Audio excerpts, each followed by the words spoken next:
It is Thursday, February 20th, and it is time to get in the weeds. I'm Jeremy Lambert. That is SP3. We appreciate y'all joining us here on this beautiful day outside. Maybe it's beautiful. We got a bunch of snow yesterday, SP3. How's the weather over there in England? Cold. Yeah. It's very, very cold right now in England, anywhere in England. I understand why they're so depressed sometimes, because the weather is not doesn't have a sunny disposition. What shirt are you wearing? Is that a Marvel shirt? It's a Wolverine shirt. Oh, okay. I thought it was a Brian Cage shirt. I mean, I could say that. I'm a big Murder Machines fan. That's why I'm wearing a Brian Cage shirt today.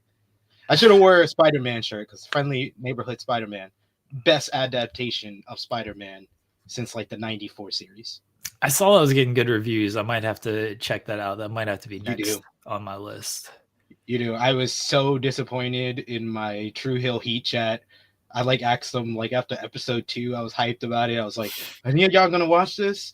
And then a couple of people were like, "Oh, what's that? Blah blah blah blah." Then after the last episode yesterday, I was like, "Am I still the only one watching it?" And they were like, "Oh, I've never seen it. I never heard of it." I was like, "Y'all call yourself Marvel fans? Look at y'all." Never heard of it. I've at least heard of it because Big E voices one of the characters. Exactly, and he's one of the better parts of it. I'm rooting for Bulldozer. I'm rooting for my homeboy Lonnie. My man Lonnie from Harlem. He's from Harlem, yo. I had to root for Lonnie. I want the best for Lonnie. Too bad he gonna become Tombstone.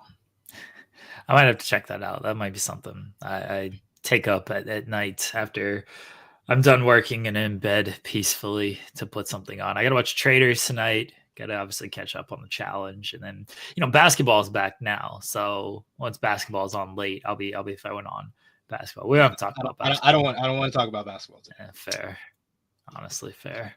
Yeah. Guys, we got a lot to talk about today. As always, coming off the heels of AEW Dynamite and some other news going on in the world of professional wrestling that we will get to. And we've got a guest at 11:30. Darius Carter is scheduled to join us, so stick around. Darius Carter at 11:30. If you're here, we appreciate it. If you're here, what we also appreciate is a thumbs up on the video. Can we get the fireworks going? There we go. Leave a thumbs up on the video. Subscribe to the channel if you've not done that already. That really helps us out. Tap the bell for notifications. That helps us out. If you're listening on demand on iTunes or Spotify or wherever you get your podcast, leave us a good review. That helps the channel out. I think that's it. And leave a super chat. Get your question, comment, statement read on the air. That also helps out this channel. There's a lot of ways to help out and support this channel. No shortage of ways to show your support for this here show and for this here channel. Indeed. The little show that could. The best wrestling morning show in the land, in the weeds. You get so much variation. You get the vibes of Jeremy and Joel, who somehow, some way topped me and Jeremy on Tuesday of not talking about wrestling for an hour and 10 minutes yesterday. See, I keep track. I love you guys. I love watching you guys. I was watching you guys before I was a host here. But I do watch on my days off, and it was quite amazing how much y'all didn't talk about wrestling. Or y'all would start a conversation talking about wrestling, and then it would segue into something that totally had to do nothing with what y'all were talking about. Yeah, because wrestling's dumb. That's why. Why would we ever want to talk about wrestling? People actually get mad of like, "Oh, you don't like wrestling. Why do you talk about it? Why do you do so much about it?" Like I obviously love wrestling. We're talking about. If I didn't, I definitely would not talk about it and cover it as much as I do. I would find a different path of life to walk. But I just don't take it serious, maybe that's on me. When it's the time to get serious, there's the time to get serious about it. But dude, there's so much wrestling to talk about. There's so many people who just talk about wrestling. And I think a lot of the conversations around wrestling kind of suck on top of that.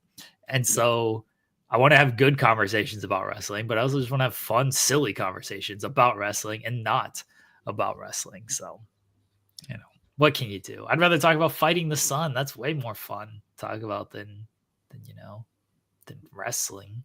I did see, there was a lot of discourse yesterday over Santizap, who I think I got that right. I apologize if I did. Yeah. Yeah, I've never met him, so I don't know. Maybe I did meet him at SummerSlam weekend, and very briefly. Seems like a nice guy. Don't have any with him. And he did a video with Denise, who loved Denise, but they did the best wrestler by letter. I was like, these answers suck. So you know what we should do? We should do our own version. I thought about it. Off the rip. We should just do it. No preparation, nothing at all. We're gonna use them as inspiration. Thank you, Santi. Thank you, Denise. And we got our content for our first segment of the show today. All right. Oh boy, this should be all right. Yeah, in the weeds, best wrestlers, A to Z. And here's the caveat: we can't use the same wrestler. Oh, I don't think that'll be a problem. All right. I don't think that'll be a problem. I already claimed who I get for Z, so I already get my Z pick that you can't. I get to say my name first for Z, just so you don't repeat it. Fair. Okay. All right. We'll alternate. We'll alternate, so that way you don't get to pick one, or that way we don't overlap. You know what I'm saying? Yeah. Okay. All right. So you want to start with A? Yeah. We'll start with A. All right. A. Adam Bomb, baby. I love you so much. I'm gonna go with Alan Jones, aka AJ Styles. That's a lame pick. Hey, he's the best of the A's. I can do what I want to do. That's lame. You guys should know the answers you're getting out of me. All right, it's gonna be out there. I'm gonna give the right answers, and Jeremy's gonna give the most out the wall answers that you would never hear from anyone doing this type of content. Yeah, good answers. I like it. Fantastic. I like answers. It. All right. That's why it's gonna be. That's why it's good that we are different. All right, B. Who do you got for B? Bam Bam Bigelow. All right, Bam Bam Bigelow is not bad, but I mean, you can't say B without mentioning arguably the greatest male wrestler of all time. Boom! Big Boom AJ, baby. I knew that already. My other answer, I will say this, my other answer was Bastion Booger. I almost went Bastion Booger, but I decided to go with Big Boom AJ. That is one that I always think of. I don't know why, but why do I always, when I think of horrible wrestlers, I do think of Bastion Booger. What do you mean horrible wrestlers? He wasn't very good in the ring, and his name is horrible. And his music was horrible. Disagree. Fart noises. Absolutely disagree. All right, C. I'm gonna cheat here. A little bit of cheating. Okay. I'm gonna go with Charles Wright. But I want I want the encapsulation of Godfather and Papa Shango, and comma, the Supreme Fighting Machine, comma. So because this is a multi-talented man, old Charles Wright. So that's why I'm going with Charles Wright. So that way I don't have to, take picks for K and for R, or for P, sorry. Papa Shango starts with a P. For P and for G. So I'm just going to take Charles Wright at C. That's fair. That is fair. I'm going to go with the easy one here so we can get this show on the road and keep it going. CM Punk.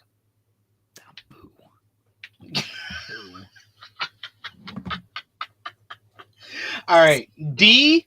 I got a good one for you for D. All right. Dick Johnson.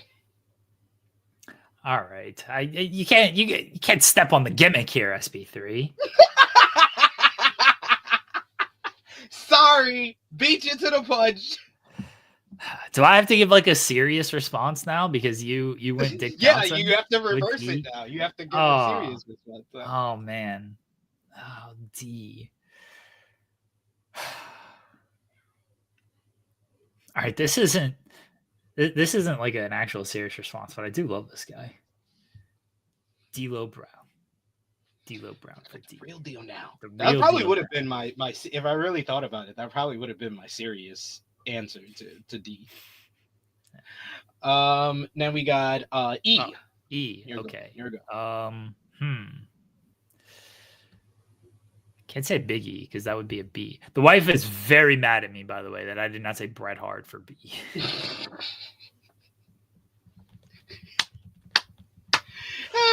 I left it open for you too. You could have. That's why would I say that? You know, who cares about Bret Hart? Who's he ever beaten? I mean, E should be evil. Should be easy for you. I was gonna say something else, but should be easy for you. Yeah, everybody's got it. Everybody's got it. The E, the V, the I, the L. Evil. The best wrestler in the world. Disgusting. I'm going with Eddie Guerrero. Nah. Look at you disrespect. You worse than Randy Orton out here in these streets. We're gonna go with F. You're up. Damn, who starts with an F? All I can think of is baseball players. I thought Frank Thomas. Frank Thomas. Because I watch all those commercials. That's all I could think of. Fred Ottman. Fuck! That was who I was gonna pick. Now the goal is, when I go first, I want to pick the names that Jeremy would pick if I go first. That was legitimately my pick.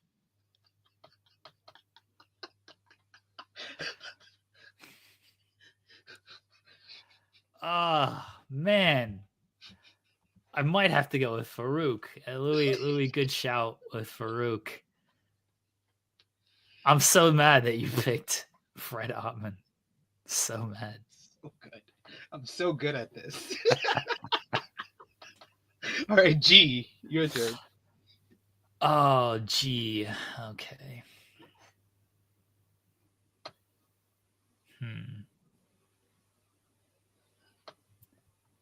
I'm not picking a serious wrestler. I'm still picking,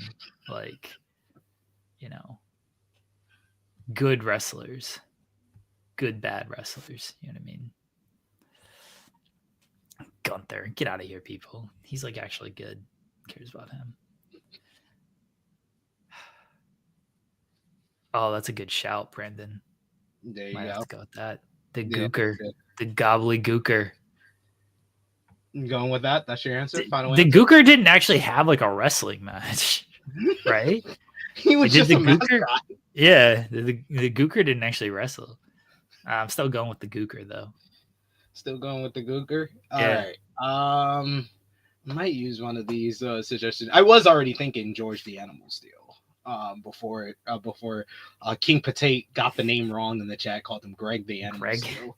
I was thinking that's his cousin. I was thinking Greg Valentine. Yeah, that's a good one. First name that jumped to my. I was thinking of obscure names that nobody else would say. Greg Gagne. Yeah, I thought of Greg Gagne as well. Yeah, that's my final answer. Greg Gagne. All right. And then we got H. Damn, anytime I think of H, I just think of Harlem Heat. So I was gonna say that, but that's the technically tag team. That's technically a tag team. I don't know if that's gonna count. I can get away with it. All right, Harlem Heat. That was my. I grew up in Harlem, folks. You know, I loved. As soon as I saw the Harlem Heat come out, I'm like, yo, they from 110th Street. I wonder what avenue they from. I had to be 4 or 5 years old saying that to my friends. Harlem Heat is from 110th Street in Harlem. Let's go see where they live, where they grew up. I can say Harlem Heat was not going to be my answer. So I had a couple on this. One was Haku, because Haku just rules. But that is my actual answer. The should be AEW TBS champion, Harley Cameron. Fair. Yeah. Fair. Some good choices at H. Yeah. What's the letter after H? I. Okay. Sometimes I almost messed up G to H. So don't worry. I. All right. Who? Oh no, I can't use. Oh, I had the name. I just can't like. It's a P. It's technically like an A. I was gonna use Prince Iakea, but it's not Ooh. technically an I. So I don't feel like I don't think that counts. I don't know. I'm not gonna count that. Okay. But Prince Iakea was the first name that came to the mind. I'm trying to think if he wrestled as just like Iakea, and then I maybe think he did. Did he? He was the artist formerly known as Yeah. Yeah, that's what I'm saying. Like that's technically like a P, so like I can't fully get away with that's that. Yeah. All right. Oh, you know what I should have used for G? It just now popped in my brain. The Goon. I wish I would have gone with the Goon. Oh, that would have been good. Yeah, that's my bad, everybody. That's my fault. All right. I have a fond memory of like WWE mid '90s occupational gimmicks. Yeah, they all rule. They all were stupid, but they were fun. No, they all rule. Fucking great. These gimmicks. Okay. Hi. Is this chat on it? Oh, that's a good one, Tenruza. That's a good one. Yeah. Isaac Yankum. That's what we're going with. We're going with Isaac Yankum. The character, not the guy behind the character. He sucks, but the character. I will pick who I believe is the best female wrestler in the world today, Io Sky. Io Shirai. All right, fair. Then we got Jay. Well, gonna celebrate his final year, John Cena. I was actually gonna pick John Cena because people know I actually like John Cena. So, you know, the most hilarious thing in this whole bit is not only did we not go Bret Hart for B, but like Bryan Danielson was also right there. I know, and we both love Bryan Danielson, but we're so in the bit of not picking who we really would pick that we both didn't pick him.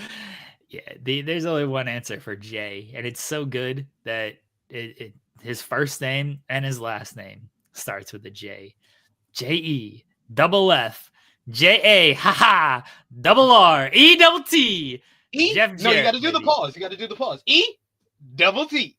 That's double J, Jeff Jarrett. Jeff Jarrett, baby. All right. I'm up on K. I have K. Yeah. Okay. I'm going to go with legitimately one of the greatest workers of all time, Kevin Nash. Legitimately one of the best one-match performances that I've ever seen. I would not pick him on a basketball court or in your children's schoolyards. Karl Malone.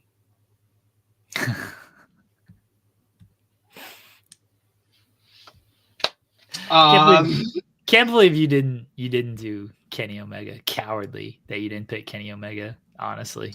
All right, I'll take it back. I'll pick Kenny Omega is the best wrestler. Is the best wrestler. I just wanted to do the joke of Karl Malone, but fair. Kenny Omega is the best wrestler at King. So I'll change my pick to Kenny Omega. Fuck Karl Malone. Yeah, we're out the window. Cool. All right. Then after K is L, right? L. Yeah. L. Yes, you're okay. Right. Let me take a beat and think mine. About it. Oh, you have yours already? Yeah, I got mine. Yeah. Yeah. I gotta think. Yeah, I gotta think. Who would Jeremy pick? Don't pick. Now I'm gonna do shout outs, RIP to the man. No, actually, you came up with the best one, Grace, because I interviewed him. I interviewed him 2 years ago. Lash LaRue. Lash LaRue ruled. I love Lash LaRue. Yeah. I got to interview him. That marked me out. He was marking out at all the things I remembered about Lash LaRue. I was like, you were like one of my favorites from those last few years of WCW. The Raging Cajun. Come on. Yeah, I love Lash LaRue. Okay. I'm gonna go with someone who maybe you don't expect, maybe, but he's one of the best wrestlers of all time. It deserves a much bigger push. Should be like at the top of the card, honestly. Ludwig Borga. I knew you were going there. I knew you were going there. As soon as you said Ludwig and you paused, I was like, he's definitely not saying Kaiser. Ludwig Borga, baby. Rolled. All right, we're up to M. M? Yep.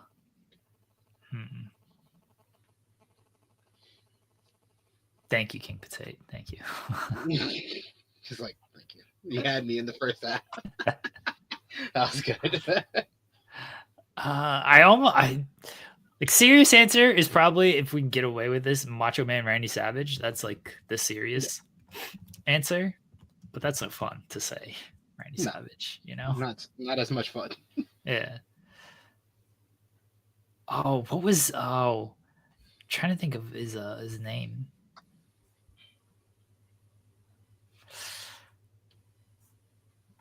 Who? Hold on. I gotta rack my brain for a second. Do you have somebody? Yeah, I'll go with my boy. No, I'll save him for another one, because I could save him for another one. Maven is a good shout. I'm gonna go with the best back seller in the history of the business, Matthew Jackson, or as I like to call him, Jack Jackson. Right now, Jack Jackson. Ever since he got in shape, he's Jacked Jackson. Matthew Jackson. Oh, the person I'm thinking is a tag team, so I can't fully take that. I was thinking of the Master Blasters from WCW. You could do it. I did one tag team. You could do one tag team. Now the chat's right. Monty Brown's the correct answer. Pounds. Yeah, that's the correct answer. Period. N. So we're going with N. Well, I went first technically. Oh, okay. So, Nicholas Jackson, is that gonna step on your bit? No. That would have been fun to pick both of them, but I'm gonna pick, because I think it was I Make Beats in the chat. I got caught up yesterday. I was trying to do a live stream for the members, and I thought I could get away with playing Total Divas on there. And it made me realize that not only should Nikki and Brie Bella get credit for their contributions to Total Divas and putting on so many new wrestling fans, but the GOAT, Natalya Neidhart, should as well. So Natalya is my answer for it. I mean, I like Natalya. I like Nikki Bella, but yeah, I was about to say the correct answer is actually Nikki Bella here. I'm gonna go with Natalya, because she doesn't get enough. I'm going with Nikki Bella. That's the real right answer. Norman Smiley is a good shout. Yeah. Good job, chat. Norman Smiley is a good shout. What's after N? What letter comes after N? Oh, yeah. Is it your turn or my turn? It's mine. The big O. The big O, baby. You wrestled like 2 matches. He did. That's why I face palmed. I was like, oh God, why would you remind me of that? Jesus the big O. Christ. The big O? Yeah. Seriously? Yeah. That's what I'm going with. This guy, man. I can't take this guy anywhere. I haven't been whoa. You want to say hi? She's telling me to look at something, but I'm kind of in the middle of something here. I mean, Omos is a good shout. Who's our favorite wrestler that starts with O? Who's Harlem's favorite wrestler? Yeah. She probably likes Orange Cassidy, because it has the word orange in it. Yeah, fair. So, go with that one. Orange Cassidy? Okay. Yeah. All right. P. So I'm going first this time, right? Yeah. P. I had it on like the tip of my tongue, and then I just forgot it. It just slipped away from me. Now I don't know where it's at. I already said mine. Huh? I already said mine earlier. Oh, you did? Yeah. Oh, I don't remember. Let's go with P.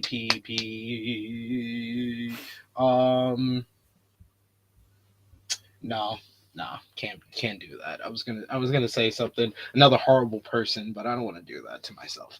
Let's go with Paul Levesque. Because the GPS, and we had to find our way here. So instead of using you and H, I'm gonna use you for your real name, Paul Levesque. Psychosis is a good shout. I did do a Psychosis drop in another lifetime. That's a good shout. Yeah, you did. Prince Ikea. Prince Ikea is who I'm going with. There you go. All right, now we got Q. Here comes the interesting one. Q.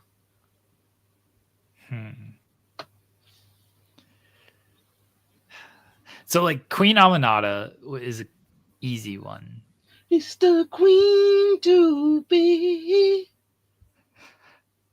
I always just thought Queen Charmel. That was the name that like immediately jumped to my mind, was Queen Charmel. She had the greatest match of all time in TNA.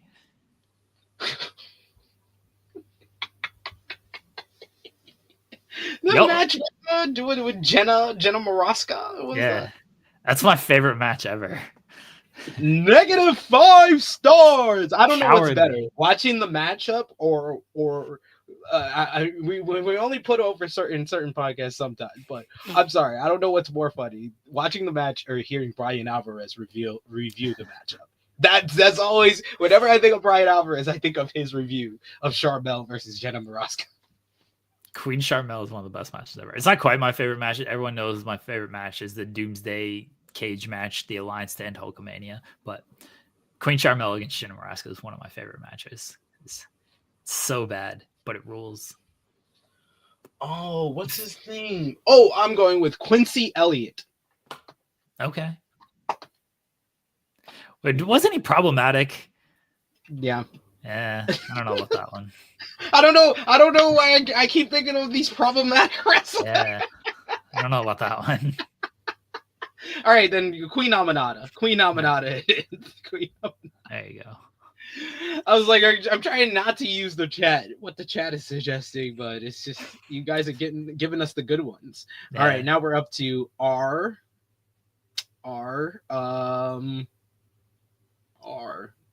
There's a lot of good R. There are a lot of good R's. I mean, the first one that comes to mind is someone else problematic, Rowdy Ronda Rousey. What do you go Ronda Rousey? I thought you were going Piper at first.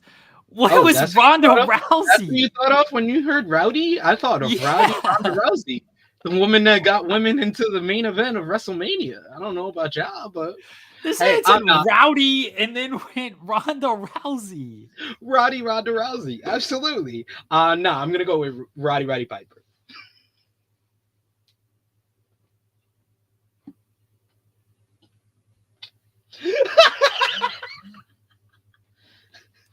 R-Truth is a good shout from the chat. Yeah, there's a lot. That's a good one. Ric Flair, Rey Mysterio, Randy Orton. Yeah, it goes on for days. There's so many. Randy Savage. Many. Yeah. I'm going to go with kind of obscure, as people would expect from me, as people would expect. We're going to go with the Renegade. Good shout. I love that the anonymous in the Wee's general manager did also message me. B is for Brett. Both of you people, I'm going to fight you. And then she just messaged me, Ronda Rousey? Yeah. Exclamation point. I gotta side with her on that one. That was Hey, I'm all about subverting your expectations, ladies and gentlemen. There's one thing I'm good. You went way off the board with. I mean, not way off the board. Like, I get it. I honestly do get it. But when you said Rowdy and then went Ronda Rousey, I was stunned. Absolutely stunned. Stunner. But we got S now. S. Oh, okay. All right, my pick, your pick. It's your pick first, because I picked Roddy Piper. All right, there's only one pick for S. Sorry to Sting. Obviously, you love Sting. I almost went Shockmaster. Obviously, Shockmaster Mhm. rules. But I have to go Sid. Like, I have to go Sid. This guy gonna steal my namesake. Gonna steal my namesake out here in these streets. Nah, I gotta go with. It's a toss up for me, really, because I love Sting, but I'll go with Stone Cold Steve Austin. Okay. Stone Cold, Stone Cold, Stone Cold. Then we got the letter T. Boom, boom, boom. Whoop that Trick. That's the first one that comes to mind for me. Trick Williams. But let me see. That's a good shout. Trill, London. That is a good shout.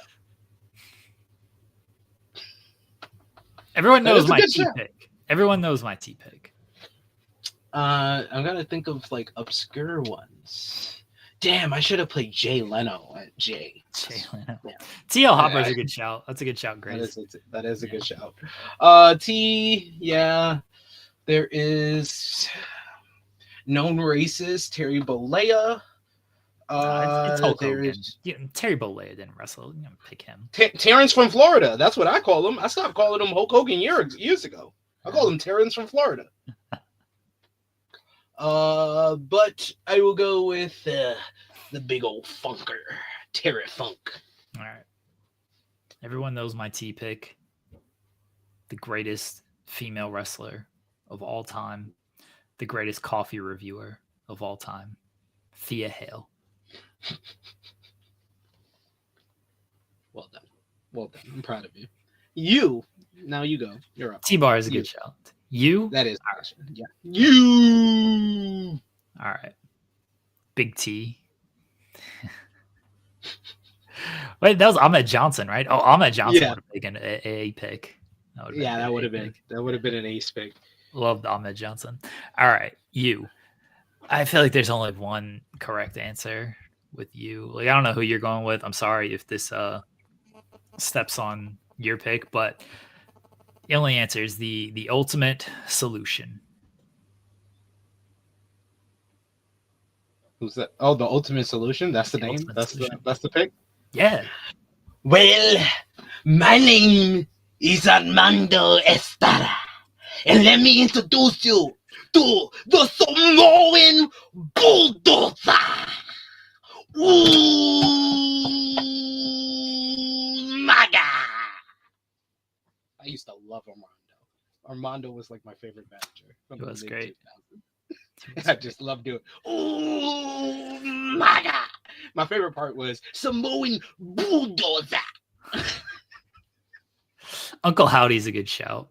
Uncle Howdy. Yeah, the wife messaged me that one. Great worker, Uncle Howdy. All right. What's after you? What's the next letter in the alphabet? V. V. I'm gonna go with Victoria.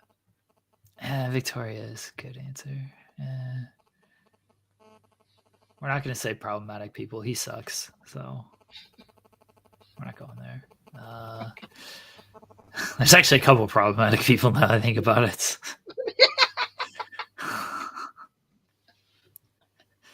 There's a lot of problematic people. Yeah. Yeah.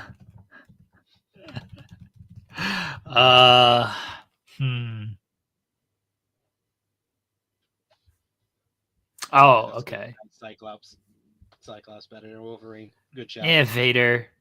Vader's an easy one, but we gotta go. Volador Jr. For King. Vader's probably the correct pick, honestly. Vader's probably the correct pick, but that's not a fun pick.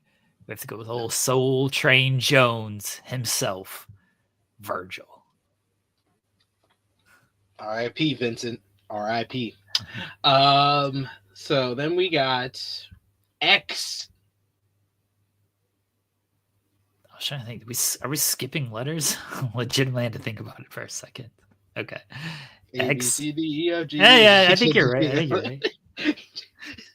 I was like gonna do it all of it. No, it's W. Is it W? It's W next. It's W next. Yes, I skipped. Oh, okay. Yeah, we did skip letters. Yeah, I did skip letters. It's W next. Okay. Next. Do you want to do W? Is it my turn first? Oh yeah, you're probably no, right. maybe. I don't know. I don't I know. think it's my turn. I lost count. I am gonna pick, since we missed them on G, Walter. Wow, didn't go Will Ospreay. Fake fan. All right, Will Ospreay. You want me? You gonna pressure me into picking the real answer? All right, Yeah. God damn it. Fake fan. Ospreay. Didn't pick Will Ospreay. It's Will Ospreay. Will Ospreay. I'll take it back. It's Will Ospreay. Walter, I was trying to give you one since we missed you on G, but nah, Jeremy pressured me into picking Will Ospreay. My actual real answer. Bully you into picking Will Ospreay.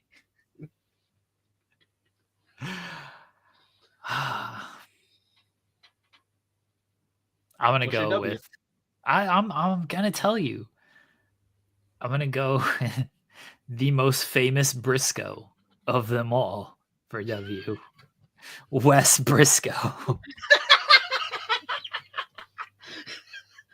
Oh, Wes! Damn it! I should have put Gary Bischoff back in.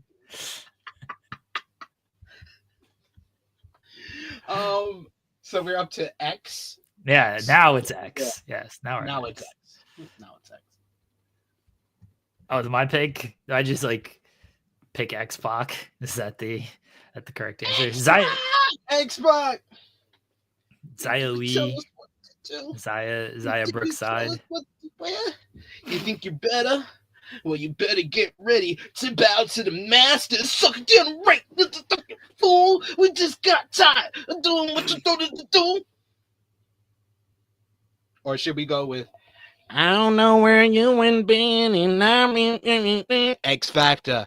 What is that? That Uncle Cracker theme song? Yeah, that thing sucked. That thing was terrible. Xavier Woods is a good shout. Yeah. There actually is some X's to choose from. So you went with X Factor? We went with X-Pac? I said X Factor. Yeah, I like X-Pac. So Uncle Cracker, what a name, by the way. What a name. How did he get away with that? He's like, as a white person calling himself a cracker, it's fine. It's fine. No one else is calling him that. I'm gonna go with Xavier Woods. Okay. And then we got X Y. All right, I have my Y. I have my Y and my Z, so I'm good. Y.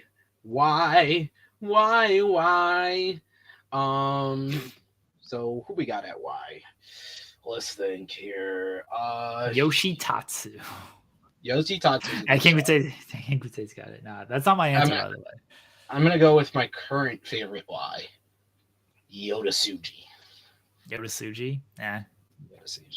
Yokozuna, good shout. Look, there's only one correct answer for the Y. Nobody's in the chat has gotten it, by the way. There's only one correct answer. Yoshihiko's a great shout. I would have picked that. Yoshihiko is a good answer. Not the correct answer, though. Correct answer is the Yeti! The Yeti, SP3! The Yeti! I'm gonna hug you to death. Never wrestled a match, though. Whatever, he had one of the most famous appearances of all time. Who cares if and then finally, there is Z. Z, I already said this. I gave this answer yesterday on social media. I will say it again. It is Z Gangsta, a.k.a. Zeus.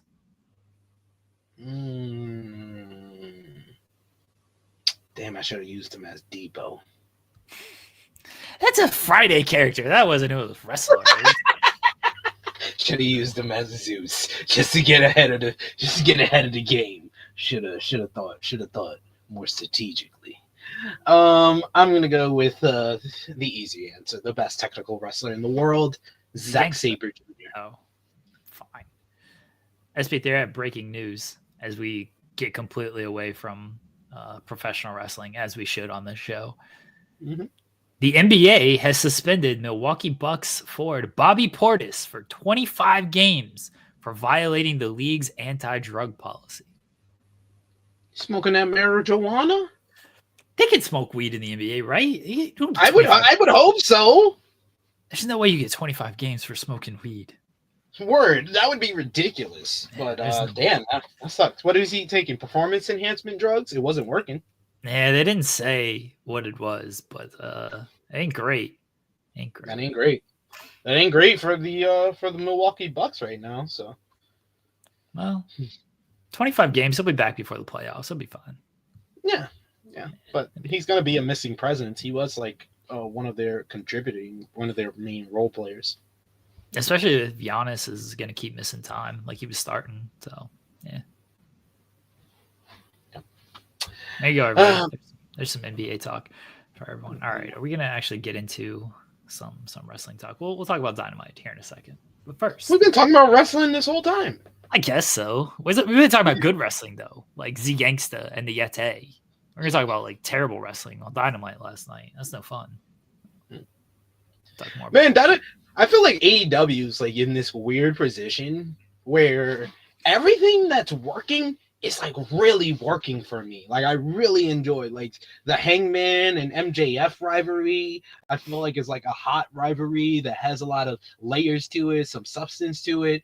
Ricochet is putting on some of the best work of his entire career, and last night may have been his best promo work. And I like how they've used the Jimmy Rave robe in the Swerve rivalry. Hurt Business is Hurt Syndicate. They're over as ever. They weren't on last night's show, but they are supposedly going to be on Collision. You got Mercedes and Timeless Toni Storm on career runs as your champions in the women's division, and just how they've been rotating these women in and out have been really good. Chris Statlander feels like she's the best women's worker in all of AEW, and she put on another good performance. Hoss fight with Megan Bayne. You got Omega and Ospreay feuding with the Don Callis family. And then there's everything that ain't working in AEW. Like the D writers, like the deaf writers. And why do they keep disrespecting Willow Nightingale? Like, don't y'all know you're going to piss off Jimmy Macaram? It's Black History Month. How y'all can't give Willow Nightingale some promo time? Best female promo in the damn game, and y'all not going to give her no promo time in Black History Month. Got a white woman with a whole bunch of skinhead white guys always stopping her from talking. What's going on? Is Tony Khan cheating off of Shawn Michaels' test from Vengeance Day? That's how he's booking Willow Nightingale? What is going on here? And then Jericho was actually better last night because he was a little bit more serious than he usually is. But I'm not into Jericho. And Jericho, D writers, they ain't working. But everything that is working is very much working. It rules that Chris Jericho took the pinfall loss in the 6-man tag that 5 people watched on Honor Club and is going to beat Bandito on Collision where way more people are watching. Absolutely rules. Like, see guys, I lost the tag match. I'll give you the title shot off of it. And then Collision, it's a taped episode. I've not read the spoilers, by the way. I'm just going to assume Bandito ain't winning the title on Saturday. If he does, then they haven't built it up. Yeah, if Bandito wins, I'll eat crow and I'll say, you know what, good on Jericho. He lost in the tag match and he lost the title to Bandito.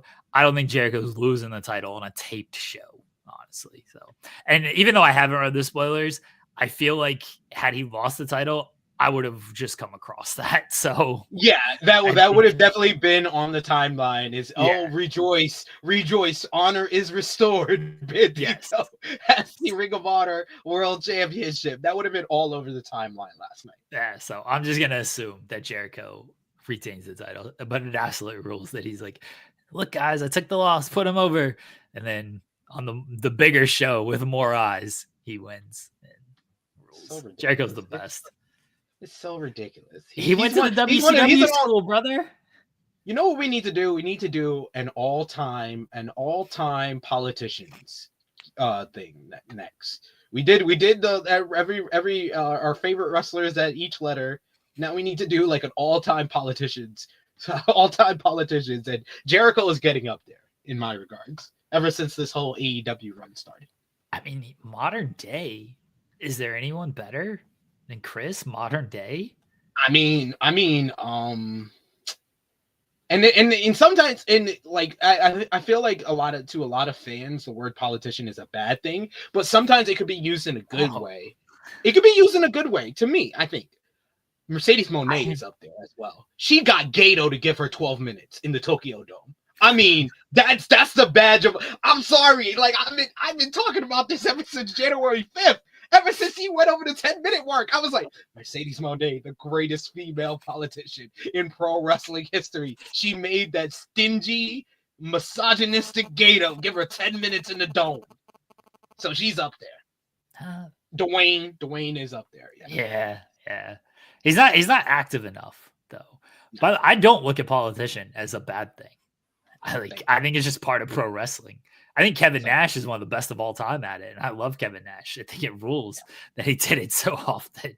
Like, again, it's part of wrestling. If you're not as good as somebody else at it, then it sucks. But it might hurt certain things. But it's part of the game. The game is the game. But and that's a good point though. But you have to have, like, if you're gonna be one of the all-time great politicians, you have to have your MVP year, your MVP, like your NBA championship of politician. Like for Mercedes, it's getting over 10 minutes from Gato in the Dome. For Kevin Nash, it's booking himself to end Goldberg's streak. Yeah. Like you have to have that. I think that's another key to all of this. Because you got Charlotte in there, but like, okay, Charlotte's, it would be convincing Vince to put her in the Mania main event in 2019. Yeah, that's a top tier moment. Yeah, that's a top tier moment. Charlotte Flair. I will never not laugh seeing that clip. That clip has made me laugh for 6 years now. Charlotte is one of the goats at that. She's definitely on the modern day list. Bless her. Rules. Comes right back in the main event, just off the injury as well. Just absolutely rules. Love Charlotte. Never change, Charlotte. Never change. A couple super chats here. Tenruza says, another news, Gabe Kidd gonna curse up a storm. Is he gonna get a mic on Saturday? I hope he does, but I don't think he is. I think he's gonna beat the hell out of somebody, and that's gonna be that. Yeah. But hey, I'm glad he's getting like TV time off of this. And I'm glad he got a video package. Like usually they would have just announced, oh, this New Japan guy's coming over from New Japan. He's going to be on Collision on Saturday. But nah, they gave him a video package. They had highlights from the Omega match as well. You could tell that Tony Khan is seeing the rise and the buzz around Gabe Kidd with the way he was presented in that video package. Yeah. And he's not put on ROH where he's been the past couple of times, where they just also true threw him on the ROH show. He heard he ended the several interviews where he mentioned that. Yeah. Tenruz also says Takeshita to CMLL probably going to be for contract take. It's coming soon. Takeshita. It's not. There wasn't an official date announced, but he will be in CMLL at some point. The most in-demand pro wrestler in the game right now, it seems. Well, I mean, he is in demand, but he's got to fight for his right to face Kenny Omega at Revolution. He can't just. That does not make any sense. Like, why did they have to convolute things? Why did they have to convolute things so bad? Yeah, I hate it. I think it's so dumb that they're doing it like that. What can you do? All right, MJF and Hangman Page is official for AEW Revolution. They had a promo segment last night talking about being the main characters of AEW, and MJF called out all of Hangman's flaws, and then MJF said, I don't mind being the bad guy. I'll be the villain. And then he spit in MJF's face, and they're going to face each other at Revolution.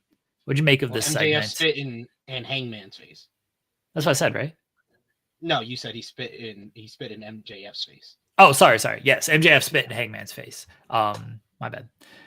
No, sorry. And yes, now they're going to face a Revolution. But what'd you make of this segment, and what are you thinking for this Revolution match? So this was a 23-minute promo segment, and it just felt like for the first time, MJF really did a long promo where he had something to sink his teeth into. Like just going over the history of one another. And it feels like a very well thought out rivalry, because it stems from the very first show in AEW, from Double or Nothing, with these two being the last two participants in the Casino Battle Royal back at Double or Nothing. MJF beating Hangman to win the Dynamite Diamond Ring. And they and they kind of put it into a nutshell with this promo exchange. They are the first two homegrown stars in AEW. Like, despite, you know, Hangman having his time in Ring of Honor and in New Japan Pro Wrestling, AEW introduced him as like the hot new babyface in the beginning. And then they had him lose that first world title matchup against Jericho, and they kind of tore him down from there. He had his whole conflict with the Elite. He started drinking. He becomes the anxious millennial cowboy. He gets thrown out of the Elite. The whole tag team run with Kenny, and then from there, his whole association with the Dark Order and bringing back his confidence. So he is the one that finally is the one that overcomes Kenny Omega's long title reign as AEW World Champion, becomes the AEW World Champion.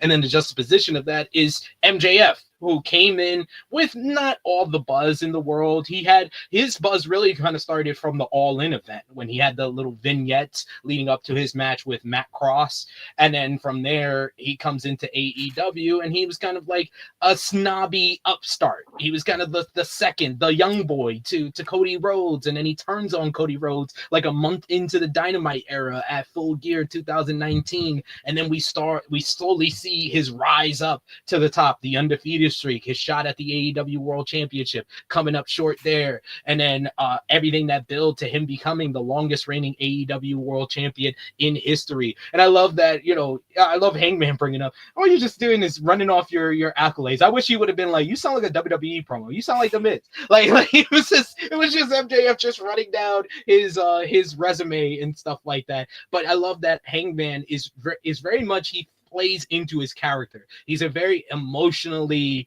conflicted character right now. He's trying to find redemption in everything that he did. He had to go to the brink of insanity to overcome Swerve Strickland. And I love the fact that MJF ran down his crime list and he gets cheers. He gets cheers now.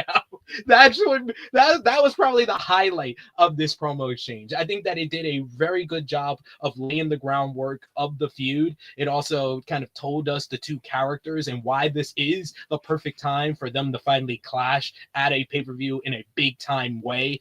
You know, they did have the match over the first ever Dynamite Diamond Ring, but this feels like the first real big matchup between these two guys where they're both main eventers, and it feels like whoever wins this should be in the contendership for the AEW World Championship coming out of it. So I love the kind of just putting it into a nutshell of who is the main character, and MJF saying, I'll be the bad guy, but you're the main character, I'm the bad guy, and how that works so well with one another, and how their past feuds are affecting this one. Because Hangman and everything that he did with Swerve and everything that happened with Christopher Daniels is affecting how he's handling this whole issue with MJF. And MJF, if you could say there's one thing in common with all of his feuds, it's jealousy. He's always jealous, and he always wants the love of the fans. The love of the fans made him finally put down his guard and make a friend in Adam Cole. And then the fans loving someone else in Will Ospreay last year is what turned him back into the heel that we all have grown accustomed to. So I love how that is a main factor of Max's character, and I love how the emotional conflict is a main attribute of Hangman's character over the last 6 years. This was one of the best MJF promos in a very long time, because it wasn't just the low-hanging fruit stuff. Like, he did that a couple weeks ago where, didn't know Jack Daniels made a perfume or cologne, I guess. Yeah, because that perfume. It's like, all right, yes, take the alcoholic shot. We get it.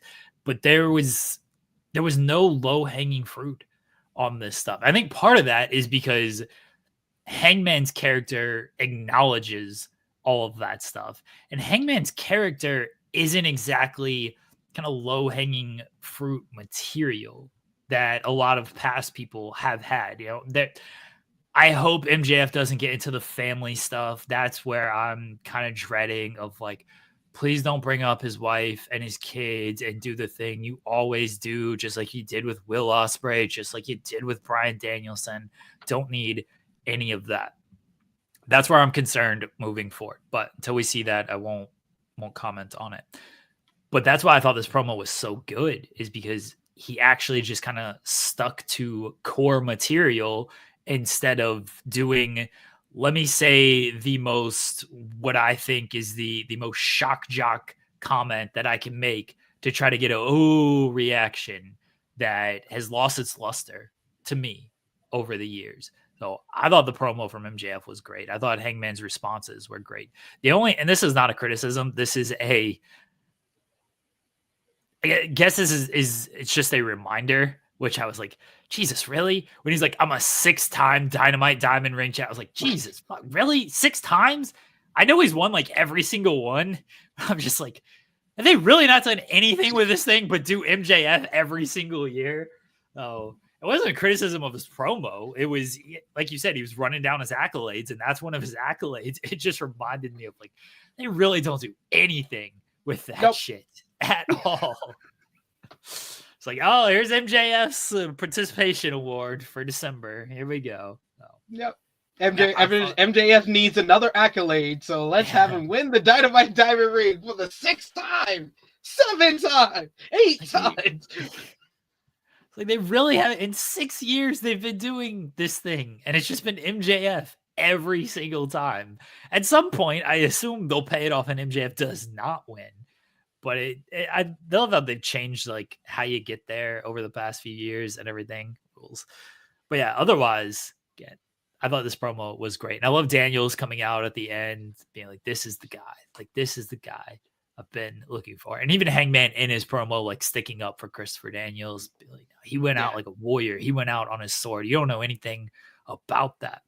I'd give up my spine for him to wrestle again. That was a line. I was like, all right, Hangman. And this is not Hangman's really kind of his kind of settling point. Like, this is more of a Max promo. It's 23 minutes. It's very long, drawn out. You're going through different levels and stuff like that. And Hangman can get very emotional, and he's better in like these short bursts of emotion when he gets very heated and very intense. So I if anybody wants to say, oh, Max won the promo battle, well, obviously there's not many people who would win this type of promo battle with Max, but I thought that Hangman handled himself well, and most of all, he played his character to a T in the promo. And I like the fact that they said, they agreed to no physical content, and it looked like they were going to get physical, but they never touched each other. So it does enhance the fans and the viewers wanting to see them get each other, at least Hangman gets hands on MJF. Yeah. And then, I was looking at something else. So now we have the match at Revolution. I think we've discussed this before, but to bring it back now, the match is official. Who do you think should win this one? This is a tough one. I feel like both guys need this win, but I don't know. I think that this feud has legs to it.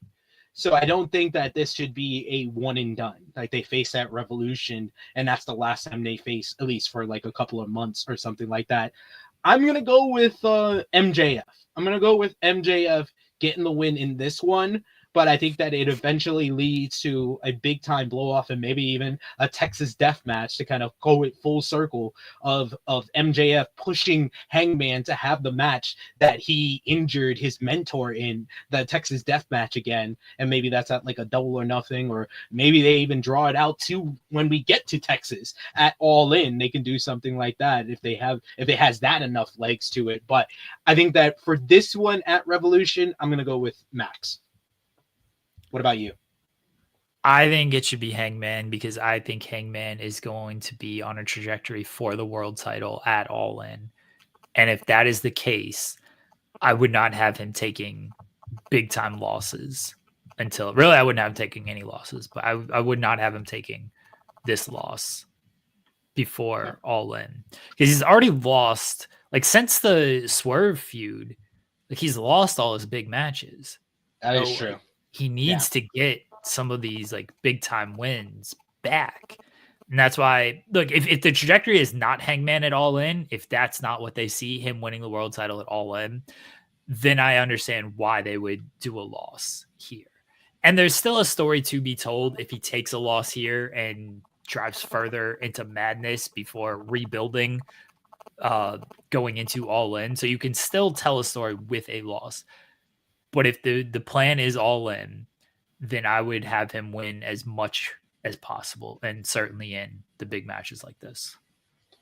I just don't see. I think the story that they're trying to tell, though, is ever since he beat Swerve, he has lost every big pay-per-view matchup that he's been in. That he drove himself to the edge of insanity to finally beat this guy that beat him time and time again. He couldn't beat him. He broke into his house. He put his family in danger. He made him question if he can even be a father and be a wrestler again.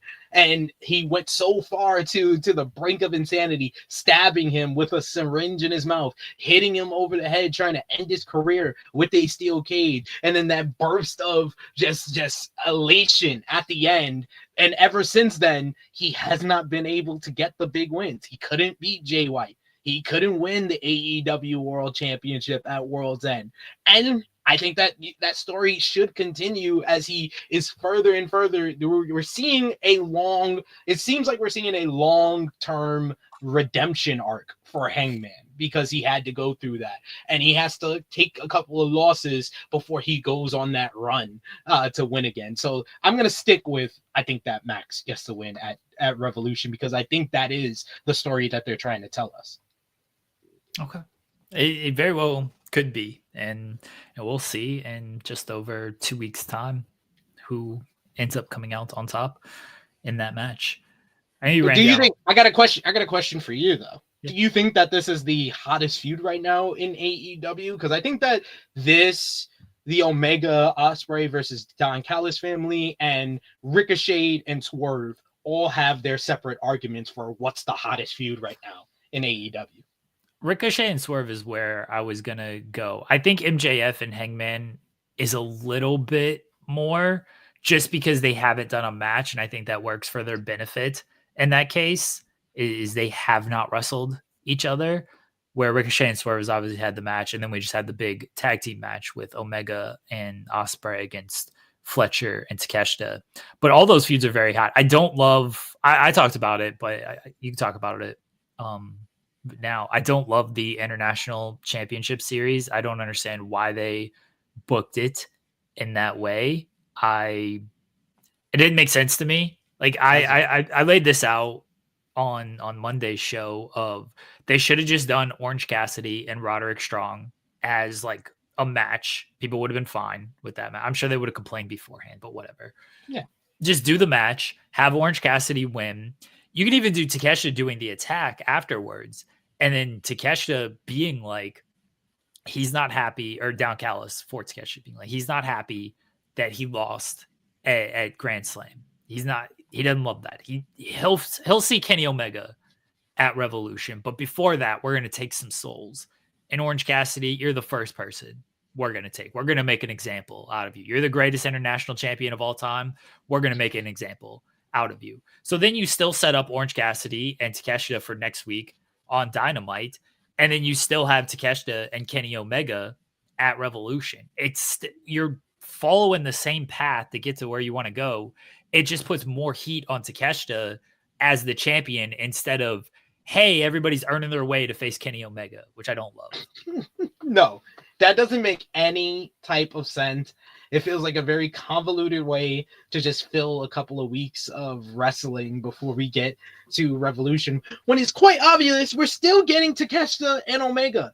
Like, I much prefer the way that you just laid it out, where we do have that match confirmed, but Takeshita says, nah, I gotta beat some people. I gotta redeem myself after taking that loss. Or even it's kind of like in a similar fashion to what MVP did to Shelton Benjamin after he lost the first time in the Continental Classic. Like, it's Don Callis kind of disparaging Takeshita. Like, we came to Kyle's home country and you lost in his home country, so now you got to redeem yourself.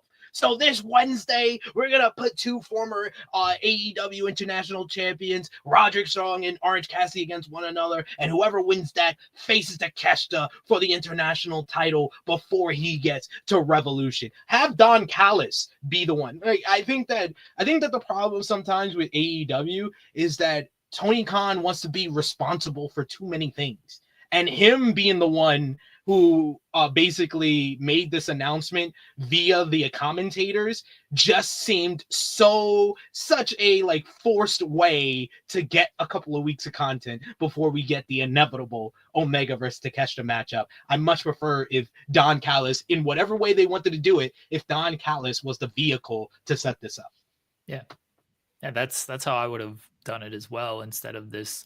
Let's announce the International Championship Series. And again, the goal is to face Kenny Omega here. It's like, well, Kenny's already done the challenge to Takeshita. Why does Takeshita have to basically jump through hoops? Like, AEW is making him jump through hoops to face Kenny Omega when Kenny already laid out the challenge. It would have just made more sense for Don Callis to sort of lay things out and again get heat on Callis, get heat on Takeshita going into the Kenny match instead of just laying out this tournament format. So I don't love that, but otherwise the Kenny Omega and Don Callis and Will Ospreay universe has been very good. I love the Ricochet and Prince Nana segment last night. I love Ricochet just talking down to Prince Nana, and you're not going to do anything about it. You want this road back? Too bad. Like, it's mine now. And like Prince Nana he looks so sad. That was a sad man. And no swerve, they let that breathe for a second. Cause I definitely thought like, okay, well, Swerve's still going to like, oh no swerve. So it was good that they let that beat just hit the way it did and not have the extra curricular attached to it. I just really love how they're building up the prestige of a robe.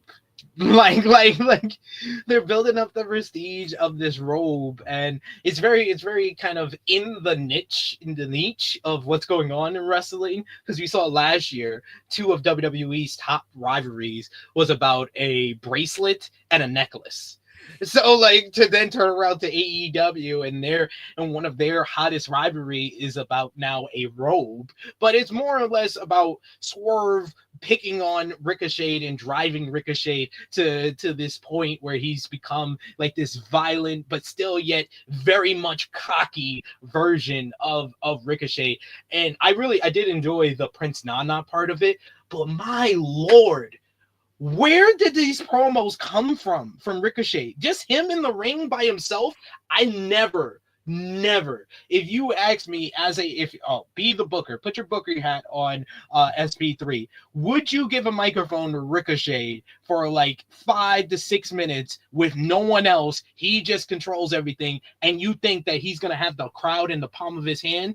I would have, if you asked me this 5-6 months ago, I would have been like, no chance in hell. No chance in hell. He can't do it. But he can do it. Like, just the way that he ate up all the heat and got them to go louder, boo him louder, making fun of the fans, talking down to them, talking about, oh man, I'm done with Swerve. I'm better than Swerve. I got my robe on. It looked good on me, doesn't it? Like, his confidence is growing more and more. And like, this is like the closest thing to Christian Cage becoming the father of the year, just the transformation of a guy that was good at one thing in WWE, and Christian was always great at like character work. This is just a complete 180 where Ricochet is now shining, not because of his amazing arsenal in the ring. He's shining because he's grown so much confidence in this heel character.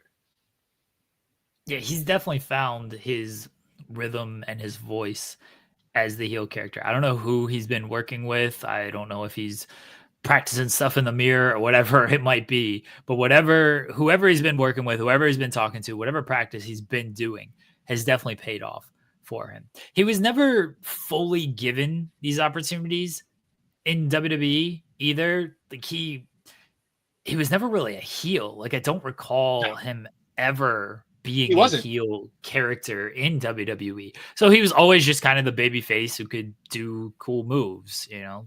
What was the stupid tagline they gave? The extraordinary man who could do extraordinary things, some shit. Yeah. Modern day superhero, all that other nonsense they tried to give him.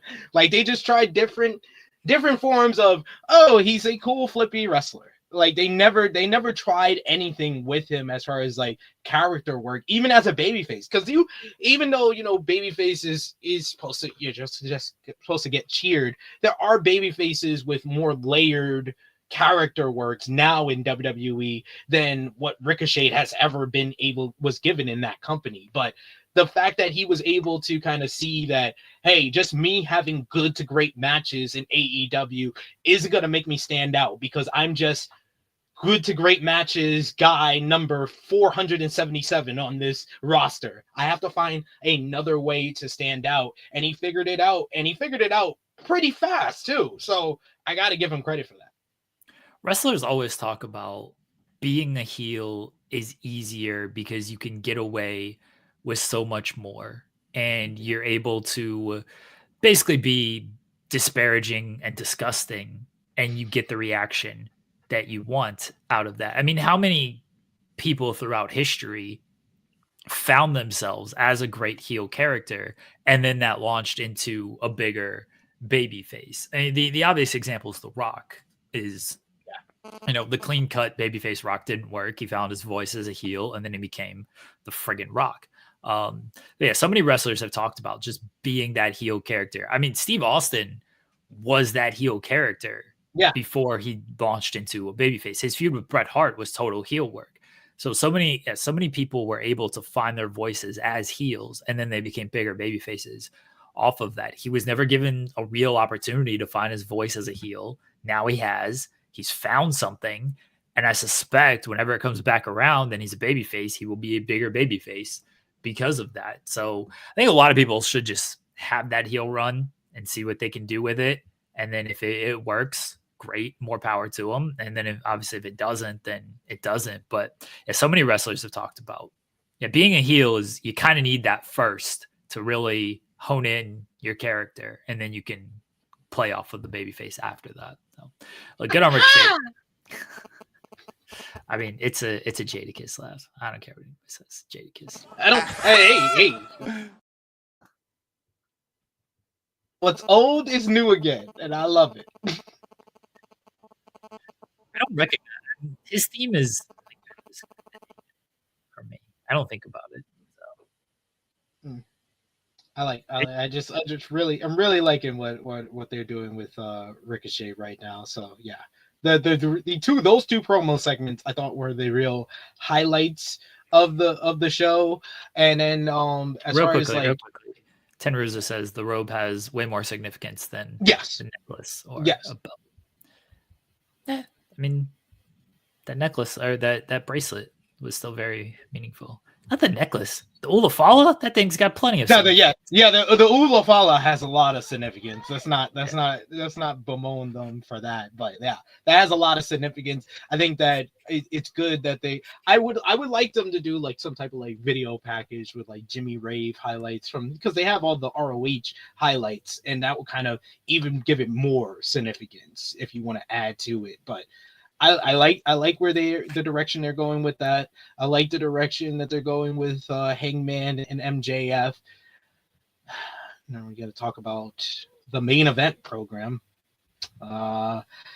Adam Edge Copeland, or Cope for all you new folks. He is now the Death Riders Hunter. He's going to take out each of the Death Riders before Revolution.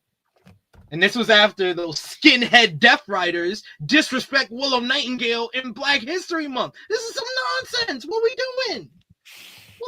doing?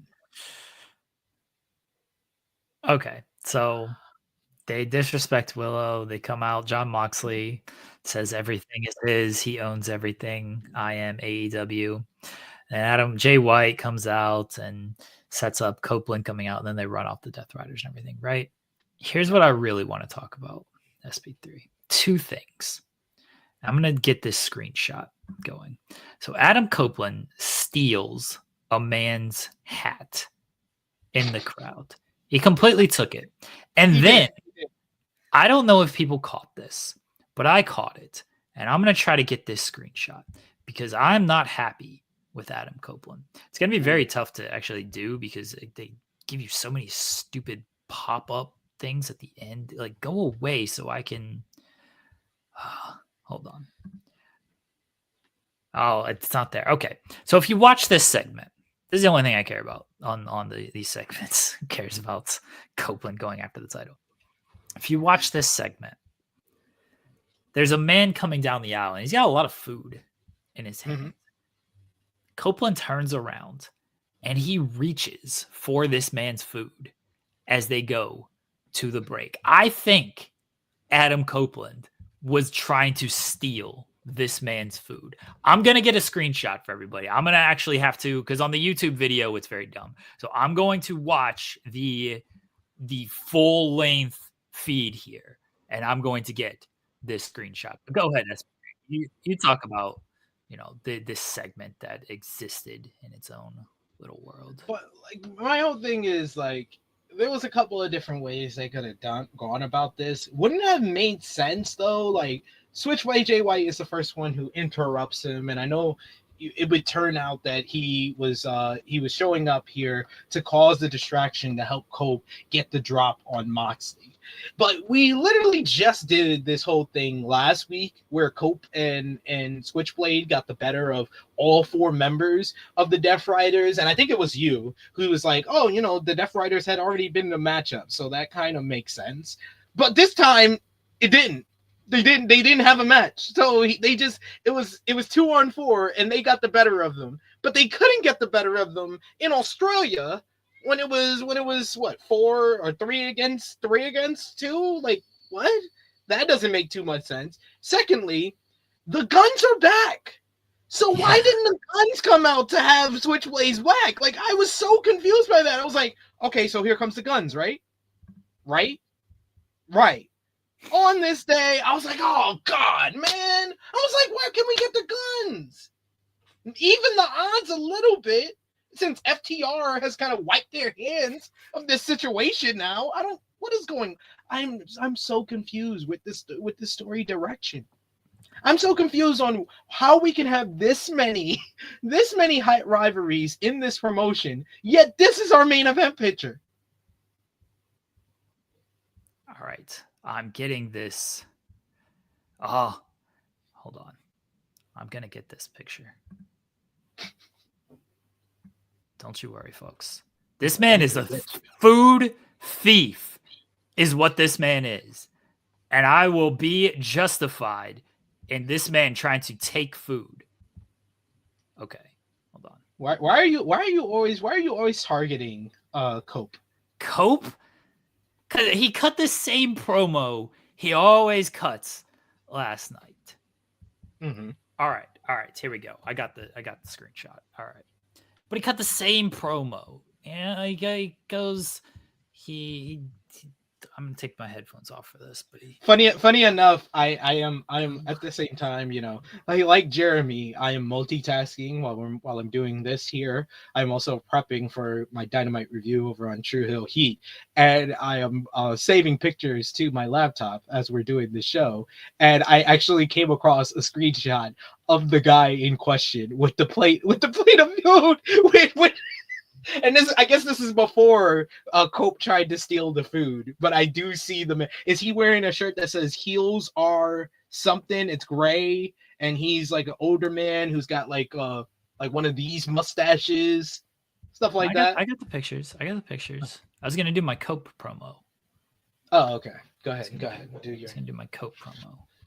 Let me upload these photos, but I got them. All right, there we go. He goes. John Moxley, you gotta get the bug eyes, gotta get the big eyes. John Moxley, you and the Death Riders have been trying to take control over AEW, but this is not your AEW to take control of, Jon Moxley. I'm going to hunt the Death Riders one by one. Claudio Castagnoli, Wheeler Yuta, Pac. I'm going to take them all out. So it's just me and you, Jon Moxley. So it's just me and you at AEW Revolution for the AEW World Championship.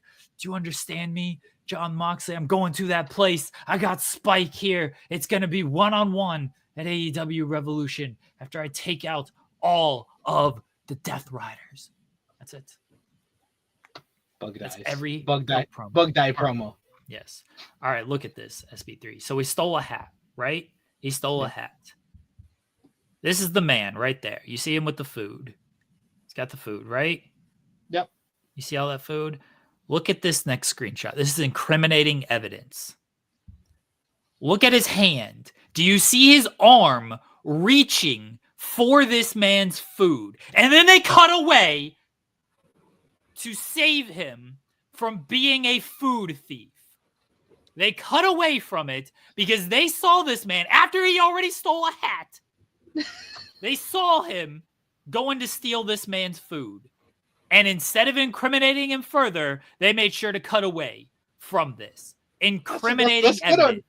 That's good on AEW. AEW trying to protect their talent. Incriminating evidence against Adam Copeland. Stealing another man's food. That man had a lot of food. And Adam Copeland saw an opportunity. Look at that. He's got a whole tray. He's got 2 drinks on this whole thing. This man is a tray. He's got burger. It looks like a burger, a bunch of fries, all this stuff. Adam Copeland saw that food. And look at his hand. Look where he is reaching. Right for the food. Maybe the man got food for Cope. He saw how much calories he was burning running after the Death Riders. And he was like, you want me to get you some chicken tenders when he ran to the Carter door to run after the Death Riders? And Cope was like, yeah, let me just cut this promo first. This man was just trying to get to his seat. He was trying to get to his seat, enjoy AEW. He went to go get food when Jon Moxley came out because he's like, oh, fuck, I ain't got time for this. Like most of us would have done. He went to go get his food. He's like, Cope's coming out. This is a good time to get food right now. No. He went to get food when Mox came out. Don't do that to Cope. No, he knew Cope was coming out. And then Cope saw him coming down the aisle. He's like, how dare this man get food during my segment? You were up in the concourse getting food while I was out here with Spike running off the Death Riders? No. Give me your fries. Give me one of those drinks. We don't know how much Adam Copeland stole. We don't know how much food. We don't know if Adam Copeland stole at all. You are just going with propaganda right now. I don't appreciate the I have evidence. The Cope slander. This is just straight up Cope slander right now. I have evidence. This is not slander at all. I'm presenting facts. I'm not lying. We don't see anything. We don't know anything for sure. We can't tell for sure if he took the food or not. Or if he just took a fry. Maybe he took a fry. That's still stealing. That's still taking that man's food. He stole a hat. We know he stole the hat, SP3. We know he stole the hat. He didn't steal it. He borrowed it. Did we see him give it back? I have it on good authority. He gave it back. Did we see him give it back? He stole. I have it on good authority. You don't believe me? He stole that man's hat. He stole somebody's hat. I did investigative reporting, and I'm pretty sure he gave the hat back. Pretty sure. Pretty sure. You need to come with facts, SP3. All my shit is facts. You can go run in and lie into every blogger and editor. You would be a worthy competitor. I am calling Copeland a thief, a thievery predator. Wow! We using the P word over here in these streets? This is outlandish. This is outlandish. How far does your hatred of the Cope become? A food predator is what Adam Copeland is. He saw the opportunity and stole that man's food, just like he All I will stole say, that person's hat. some of these arena concessions are really good. I don't blame him for being tempted. Does he not have money? Does Tony Khan not pay his wrestlers enough? Do they not provide catering back there that Adam Copeland has to steal food? Okay, you may have a point there. They do have catering, but that's not at a arm's length. That's real grifter stuff. Of like Tony Khan not providing catering to Adam Copeland has to steal people's food. Yo, totally. That's definitely going to be a line on Jim Cornette. if Cornette bites on this bit, he's totally going to be like, he's not feeding his spot.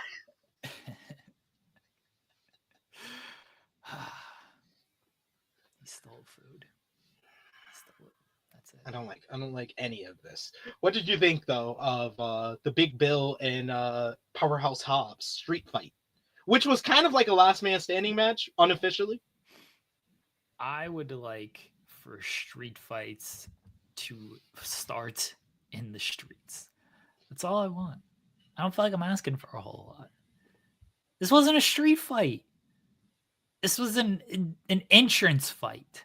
That's what this was. Rename it to an entrance fight. They didn't go to the streets. They fought on the entranceway. Cool. False advertising. Hey, they came in their street clothes though. So that's all all a street clothes fight. That's all I call. That's all I need. I need for it to be officially a street fight. They have to come in their street clothes.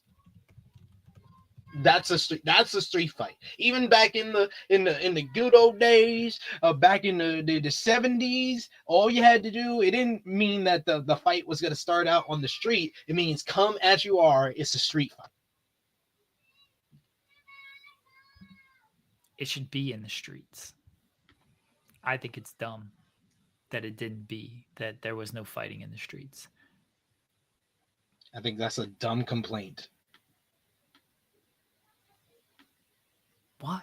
How? I have more of an issue with them using last man standing or Texas deathmatch rules for a street fight than I have with the street fight not starting in the street. Yeah, that was weird that they just did the 10 count thing instead of like a pinfall and everything. And I understood why they wanted to protect like Hobbs and Bill, or Bill in the loss where he didn't have to get pinned, but I was just like, nah, you started doing the counting like early. It wasn't even like something like oh, Bill's in the barbed wire, so Hobbs doesn't want to pin him, so let me count him out to 10. If they had did it once, that's fine. No, they had did the whole matchup with like 10 counts by Aubrey. Real lack of like brick throwing as well. Like he used the bag, the book bag, which that shot looked very weak. It wasn't the. I was like, how did it break any of the bricks in there? I think the bricks are already broken, honestly. Yeah. I think the bricks probably broke when like Big Bill just dropped the bag. It wasn't like Bill. When Bill hit him with the book bag the first time on Collision, that looked like he hit him with a bag full of bricks. It did not even look like he hit him with a bag full of bricks when Hobbs hit Bill with it. Yeah, it looked very weak. And then like they didn't use the bricks otherwise. They didn't throw the bricks at each other. That's what we should have done. It was fine. It was okay. But needed more street fighting in the streets on here. That's all I wanted. You always want deaf people fighting in the street. It's called a street fight, SP3. What do you want me to call it? An entrance fight if they're just gonna fight in the entrance?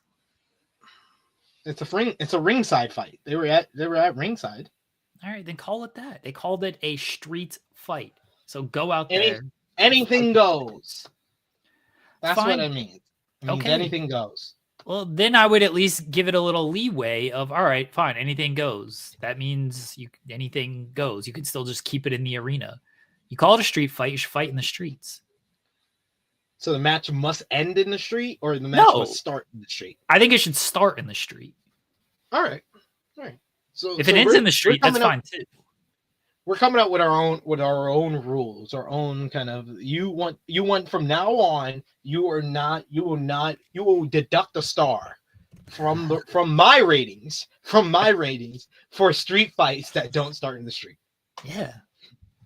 I rate everything is a -4 stars anyway. So I know, but I'm giving you permission to deduct stars from my star rating for street fights that don't start in the street. All right, our guest is here. If he's ready, he can give a thumbs up so we know. All right, do you want to do the introduction, SP3? Yeah, I should, right? I should. This is one of my favorite people to talk to in the wrestling world. He is multi-time champion all across the land, one of the best professional wrestlers here on the East Coast independent scene, the All-Father, the one and only true heel, in my opinion, Mr. Darius Carter. Hello. What an introduction. I'm doing this in the guest lobby. I'm just like, this is, my goodness. These introductions get better and better and better. It is great to be back. Thank you for having me. Beautiful times. We appreciate you joining us. I'm sorry you had to listen to our street fight banter there, but it looked like you agreed with me.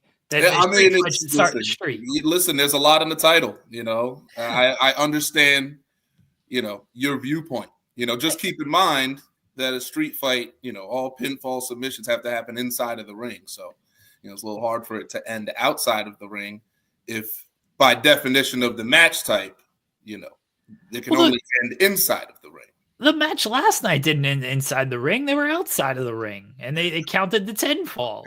Yeah, but it's at that point, by standard rules of match types, then that's a falls count anywhere match, right? You'd have to specify if it's a street fight where falls can count anywhere. But if you just tell people, the audience is educated to the point of a street fight ends inside of a ring. That's what they've been told. It can still end in the ring. I think it should start in the streets, though. If they battle towards the ring, that's fine. But it should start in the streets. I'm with you. It can start anywhere. It just has to end inside of the ring. Well, by the standard rules of the match. That's what we've been taught, right? Is that he knows he reads the rule book, so he would know over you, Jeremy. I'm just saying. If I'm challenging someone to a street fight and you go to pin me outside of the ring and the ref counts, we have a problem. Here you go, Darius. I got you here. Challenge someone to a street fight. You say it starts in the streets, but it has to end in the ring. They show up. You run them over with the car, and then you just drag them to the ring and then pin them there. There's nothing wrong with that. See, thank you. It's within the rules of the match that. Yes. It's like a death match. I wrestled a death match during the pandemic, and I had gasoline, and I doused my opponent with the gasoline, and I went to go light the match, and the referee blew it out, which I thought was ridiculous because it's a death match. If I'm the rules of the match say again, these are the rules. Death is in the title. I don't make the rules, but if you say the match ends when the opponent cannot respond anymore, and I go to light them on fire, I do not see the error in my ways. I'm following the rules of the match. If I go to do that during a standard affair, DQs, countouts, okay, well, that's out of line. But if we're in a steel cage match and I go to technically light you on fire, what's to say I'm wrong? There are no disqualifications. There's not a contract unless you signed one pre-match that says do not light your opponent on fire. I mean, there are loopholes in the rules, and this is how you are able to put yourself in advantageous positions. That's how I've been able to get myself, to where I am in a lot of these championships. Who is this referee? Let's put him on blast, let's put him on blast. Let's air him out. This was Camp Leapfrog, and this was referee Chris Levin. So I know him. I know Chris. Yep. So he this was, I want to say 2020, 2021. Yep. And, again, that was during the pandemic when you had to go and find work, when work being, professional wrestling matches, when the world literally just was everything. Everywhere was a stop sign. Just you couldn't get momentum. And then it's hard for a lot of people to start out. And for me, I was like, well, I just charged right through the pandemic. I'm like, of course I'm going to keep wrestling. I'm going to get tested, as we should be doing, anyway. But, when I get tested, let's go do this match. It is what it is. And I had some of the best stories, in recent years during the pandemic. That actually, I believe that work, that momentum has brought me to the elevated point that I'm at now. If I had not worked during the pandemic, if I had not wrestled, I don't think I would be in this particular position. I'd still be doing well because I'm me, and I'm just saying that because of hard work and stuff like that. But that the pandemic, staying the course, and some of the storylines I was involved in, and again, Camp Leapfrog was one of those big promotions because they were on IWTV. And keep in mind, wrestling wasn't during the pandemic. It's not like it was a conveyor belt of professional wrestling. It's just, oh, okay, well, they're running. Let's see what they're about. And that was such a good run. I give them so much credit, Camp Leapfrog, which is basically where a lot of Chikara people went when it's like displacement. Once Chikara kind of went through their situation, just about all that locker room, or most of that locker room, basically shifted to Camp Leapfrog, which is still on IWTV, and you can check it out. But I had some matches with the likes of Hoodfoot over there. So we did some things over there, but it was very story driven, and which of course is how I love it, right? And those years of work, again, just very grateful for that we were able to do that. That momentum has catapulted me, and now here we are, Ashe Wrestling and just all of these big events and wrestling over in Indiana and then North Carolina, and just hitting all over the country and just making those moves. It's a beautiful thing. It's all about how you stack it up. It's all about how you stack your victories and just keep. Momentum is a real life thing. It's a thing. If you're rolling, you want to keep rolling. You know what I mean? People don't seem to always believe in momentum, but if you keep that positive momentum going and you continue to just stack accolades and just make your little bits of history and your moves every single day, it does equate to a very successful life. So that's what it is. So I wanted to ask you, because I talked to you about 6 months ago over on the True Hill Heat YouTube channel, and this was mere weeks before you faced Christopher Daniels. So, kind of tie in everything that we were talking about earlier. We were talking about the whole Hangman. He had that last matchup with Christopher Daniels. So you got to see Daniels' last official match, it seems, in pro wrestling. How much did that match mean to you to be in there as one of his last opponents, especially on the independent scene in a promotion that he had so much history in? I mean, and let's look at the facts. I mean, it just so happens that I wrestle Christopher Daniels' ECWA Heavyweight Championship match, this Night of Legends event, basically their return to Delaware, which is where they were basically running out of back in 1997, when they were doing the Super 8 tournaments when they just began. So, and that was really the thing between us is I'm actually the second person ever to win 2 Super 8 tournaments. They've been running for 28 years. So that illustrious tournament that, the longest running promotion, really independent promotion, especially going today, for me to achieve that accolade, that's something that, right, only one other person has done it. And that other person is Christopher Daniels. He won it in 2000 and he won it in 2004. I won it in 2022 and 2024. So that was really the main driving point of that match. And then, of course, him coming back to ECWA. But look at the facts. I beat that man, and then he's done. He's retiring shortly after. So I'm his last match in ECWA. I'm certainly his last ECWA Heavyweight Championship match. this is it. If his career is completely done today, if it's over, said and done, that is where I stand in the history books. And this is the stuff you got to count. You have to count your victories, and you have to tell people that it's happening, because life is so fast that sometimes people miss things, and you have to tell them. You have to remind them. Not that you have to tell them all the time, but you want to put that seed in their head that they remember. Oh, Darius. Oh, you wrestled Christopher Daniels. You want to tie everything together, So that was monumental.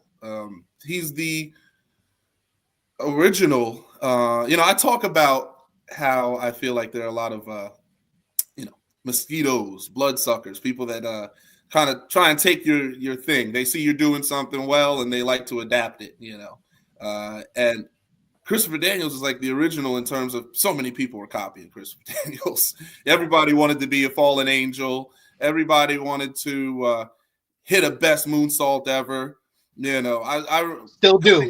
When I did in 2008, and the end of 08, 09, a lot of that period of wrestlers, those periods of wrestlers, they were big on, they all had their Ring of Honor guy, Samoa Joe, Takeshi Morishima, Homicide, Jerry Lynn, of course, Christopher Daniels, AJ Styles.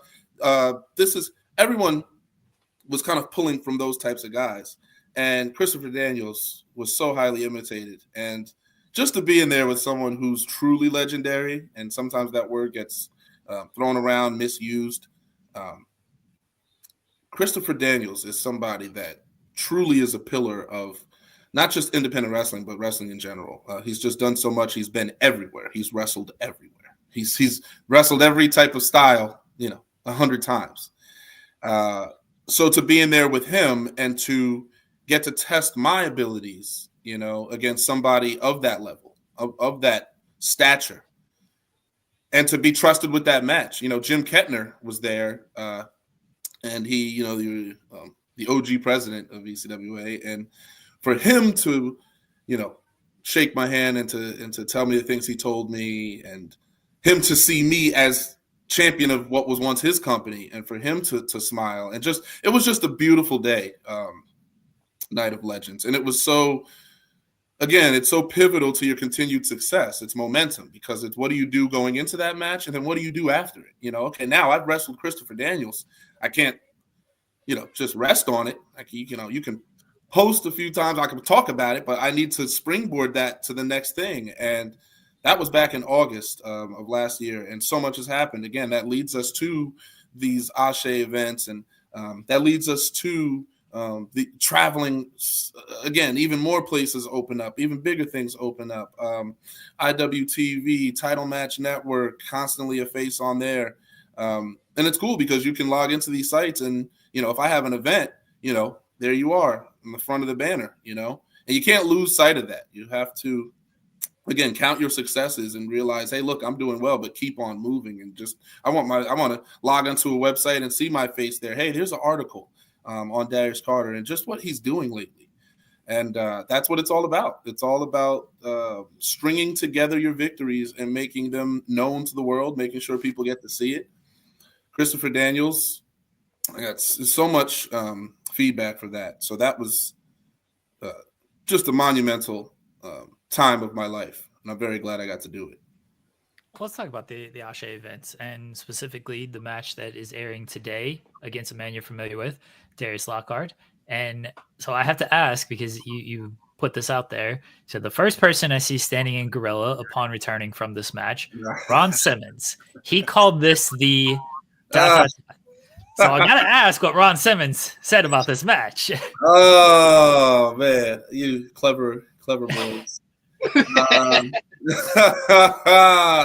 Like the hunter from the first Jurassic Park movie, Muldoon. You're right. So, what's funny is the reason I tweeted it like that is not to be secretive, but because people won't believe you if you say it. I remember thinking to myself, I said, people won't believe me when I say this just because it's me saying it. But Ron Simmons so we come back from the match, and Ron Simmons, I mean, it's literally Ron Simmons standing there, not sitting watching through the chair, which he was doing with other matches. He was sitting behind the curtain, and he's watching every match, every single match. And a guy like me is watching to go see who's going up to Ron Simmons and asking for any advice. I mean, this is Ron Simmons. How often are you going to have him in your locker room? And if he is in your locker room, how often is he going to have the time to sit and watch every single match? That's what this man was doing, front to back. So Ron Simmons is in Gorilla. And I'm like, all right. I come from the back. And Ron said to me, and said this to my opponent as well. And he was like, that was the best professional wrestling match I have seen in recent memory. I'm hearing this from Ron Simmons, so I'm like, you don't want to, you obviously gotta sell it, but you also, don't want to, come out of your body because the first black world heavyweight champion, Ron Simmons, who's actively watching wrestling. It's not like, again, this man is not watching wrestling. It's not like, oh, I watch, a couple matches of WWE a year and that's it. I mean, this man is actively watching wrestling. He just watched every single match. I watched him watching every single match because we were on last. And for him to have said that, I mean, and he broke it down and he explained it. It's amazing, right, with pro wrestling because, when you first come in, you just want to wrestle and just show people what you can do. And that was my thing when I first, 2008, 2009, I just wanted to show how athletic I was and show people about my technical skill that I've been studying and the British wrestling. And I just wanted to get all that off and people to see it. But some of the best professional wrestling, and I mean professional wrestling, some of the best comes from it's emotion. It's making people feel. It's making people believe. It's making people feel immersed in everything that you're doing to the point they're watching everything that you're doing. When you are walking towards your opponent in the corner, they're looking closely to see, hey, does he have something in his hand? Or, what's he looking at? What is Darius eyeing up? Is he eyeing up a body part? Like, what's he going to do? When you have people that entranced in what you're doing, that's the biggest victory. It's not so much about how you do it with the moves and I got this, I've been working on this suplex in training, and this is a big event. Let me try and pull it out here. This is about making people feel and making people remember. And basically what Ron had said was the emotion that we were able to evoke from people, he's just like, that's what it's always been about. And you committed yourself to making sure people responded emotionally to what you were doing. And that's what I focus on. So it's great to be seen, and it's great to then be seen by somebody standing on such a precipice in this sport. So it was just so fulfilling. And that's why I'm ultimately excited for this match to kind of come out on this stage where, you have Ashe TV. It's your weekly episodic program that is coming out. I mean, how often are you getting to see that? Even if they're filming an event and an event is running, they're usually going to run monthly at best. They're not running weekly, an independent event especially. So to give you an hour of content, to give you character bios, whether you're familiar with these people or not, to give you storyline backdrops, to give you artistic performances, to give you pre-match and post-match dialogue of what's going on and what you're about to watch and what you did just watch. I mean, I strongly advise it to people. It's an hour out of your day, but they come out every week. And I've basically been featured every week. And then we've driven up to this match with Darius, Darius Lockhart, Darius number 2. It's his promotion, but it's my time. You understand? So that's why we're having this match. There's a lot of animosity. There's a lot of, I feel like he dropped the ball and I'm the one that picked it up, but people didn't want to give me the respect. I'm over here with the ball. I'm shooting threes, but you're not trying to look at me because I'm not the person that you wanted to be in that position. But that's too bad. Life is about who's getting it done and who's not. And I was getting it done while Darius took his time away. It was personal reasons. I understand that. But the point is the point. You you got up and you left, and that needed to be filled by somebody, and people were looking to other people. I stepped in and I said, it's going to be me. And that was my mentality even before he left. It wasn't about him. It was just I got onto the court, and then I saw that the ball was on the ground. And I said, well, people are looking at it. Other people are afraid of it, kind of stepping back, kind of like, oh, I don't know if I want that responsibility. I'm like, I walked right up, picked it up 2 hands and said, let's roll. And that's the credit that I feel like I deserve. And that's why that's a driving force for me in this upcoming match with Darius. This was the second event at Ashe. I was coming off of beating Jonathan Gresham, the Jonathan Gresham. So I beat that man, and I went move for move, hold for hold with him. So this is Darius Lockhart's, return back to wrestling. And this is my kind of a rival to certain people where it's like this, you think it's about him and you think it's about his return, but look who he's coming back to face. That's a statement. People so much, so often they look at when someone's making their return, they're looking at them. But it's like, but who are they wrestling? There's a reason that person is in that position. There's a reason that wrestler is wrestling this returning figure. Sometimes they just throw a ham and egger out there. So what? But when you put an established talent, when an established talent is looking across the ring from a returning talent from an injury or something like that, there's a reason why. So this is a big match. And again, Ron Simmons, sure he's not watching this, but it's just I'm so grateful. And if he is, you never know. But that was just a beautiful thing. And no matter how well you're doing and how you feel about yourself and how you're contributing to your craft, having someone like that give you a kind of an eardrop and just kind of that water, and just nurtured the soil. The soil was doing fine, but that water, it's just like that was just a beautiful thing. Some new things may grow out of that just because of that statement. So just check this match out. It's one of my favorites that I've had. It was just emotion, and it's just him coming back from a 2-year layoff and me being the guy that was grinding while he was away. So it's 2 stories combining into one. Whether you like me or you don't like me, you understand my viewpoint. And whether you like Darius, you don't like him, of course you're going to like him. You're going to understand his viewpoint. Those are the best matches. Those are the best it's the best stories when you were just combining 2 things that people have really been following and get invested in. Let's watch this unfold. So very, very thrilling.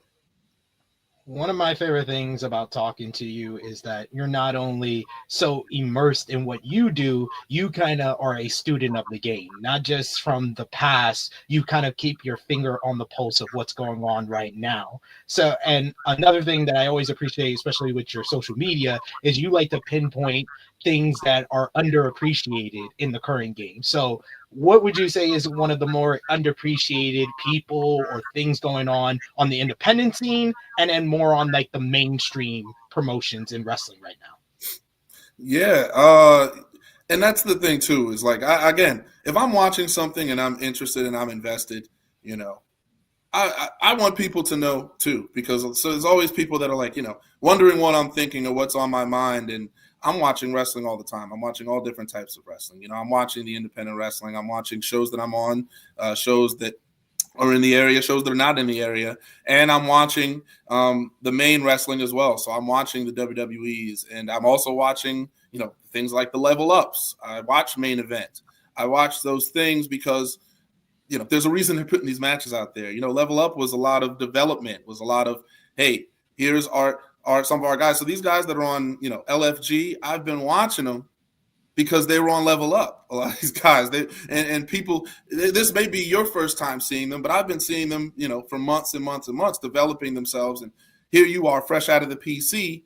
Here's a match. They're basically showing you kind of the ropes, and people are missing these nuggets. And I make sure that I watch Main Event. So I'll make sure, oh, look, here's a Natalya match. Who's not watching a Natalya match as a professional wrestler? I mean, if you have the opportunity, just because she's literally training half of these wrestlers that are coming through, she's in the ring with all of them, constantly posting this. This is free game. That's what we call free game. on a bingo board, it's a free space. And if you got Natalia and things like that, people like that as a free space, what are we doing and not paying attention? So there's so many things going on. Again, even with Ashe, and what they have developing. They just had Jonathan Gresham. Aja Kong was there wrestling Trisha Dora. So these are things. How many times are you seeing Aja Kong on an independent wrestling event, in this country, let alone her being in North Carolina to do that. So, there's so many things going on in the independents. I hope people are paying attention to things like Warriors of Wrestling and the storylines going on there, and how we have legendary talent coming in there to pitch their piece. You got to pay attention to things like BCW, which is where I'm at. You have to pay attention to everything that's going on and try to grab these interests. You talk about underestimated people. I mean, if we're talking about like TV, I'm a massive. I love Finn Balor, and I think Finn Balor is secretly doing like the best work that he's been doing in a long time, because every decision that he's making goes back to a previous thing that we've seen him do. Like I loved how he kept bringing up with Damian Priest. Listen, you cost me a year ago, and that's been a driving point, because if you watch Finn, that's mattered to him. Every single point of the story, he's made it a point to bring it up. It's not like it's been forgotten. His storyline, his character has been going back years to when he originally joined the Judgment Day. He's really secretly the heart of Judgment Day, even though we look to like Dominic and we look to Rhea and we look to Damian. Finn is kind of last. He's that beat. He's that heartbeat right now, secretly. And I'm was so invested to his road to WrestleMania, and he may not be the first person they're throwing out there, but he has a story for everything. And I've been saying, I put out a thing saying, I feel like we kind of have a antagonist dilemma where there's not as many of them, and the ones that are there are not getting to be featured. So, and it's in independent wrestling as well. It's just kind of like where there's this race to create protagonists, and that's great. But that's something that should have been happening the entire course of the way. Should be the primary objective, is to always try to create a new face and then have your antagonist that can collide with them. And this is how you see these periods. This is how you get to Austin Rock, and you have Triple H there who's wrestling these guys to because they need opponents, and it can't be wrestling each other all the time. So it's important, and history is so important. And I think sometimes people are so committed to trying to create something new that they forget that what is tried and true and works, it works for a reason. You can throw different paint codes and different colors on it, but realize why what worked on such a great level. Because there were box offices that were broken doing the basics and following tradition. So maybe you want to incorporate some of that if you want to get to those points today. So I look at to Finn Balor again, Nia Jax, someone else who doesn't always get, hey, that's my favorite wrestler. But every time I see what she's doing, character-wise, work-wise, I'm just like, this is some next level stuff. Whether it's a Raw, SmackDown, it's a pay-per-view, because you're committed to you're committed to your opponent. Your matches are different based on your opponent, and you have a message that you're trying to get out there. And she just makes how many people are getting to go to wrestle one world heavyweight champion on one brand and then wrestle the other world heavyweight champion? I mean, you got to see what's going on here. There's a reason that she's in that position. There's a reason that Nia was chosen to be that person. Champions needed opponents in marquee matches. They go to Nia Jax. Look at that 2024 and the matches with Bayley and the matches with Naomi. The look at how stack those matches up and see how they were different and how they built upon each other. I could never get tired of watching her work.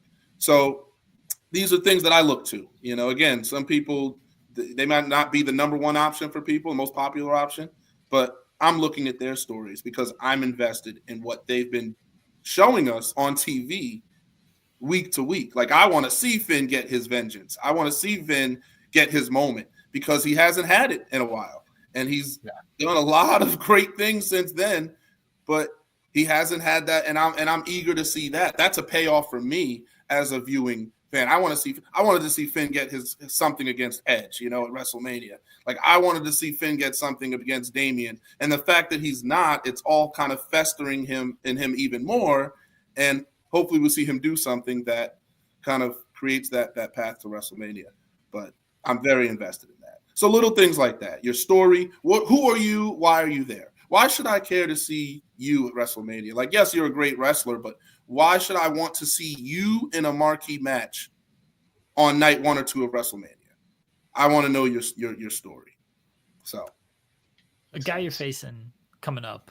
He was on the show with us last week. I think he was going to murder me last week. So hopefully you don't have the same reaction here. But you're facing Charles Mason coming up here in. What do you think of Charles Mason? This match is in July. What do you make of Charles Mason? And do you guys think alike? I don't want to say you are alike because he nearly killed me for saying I thought me and him were alike. But what do you make of Charles Mason? Yeah, I leave my bodies in the ring. I think Charles has some bodies outside of it, and that's his business.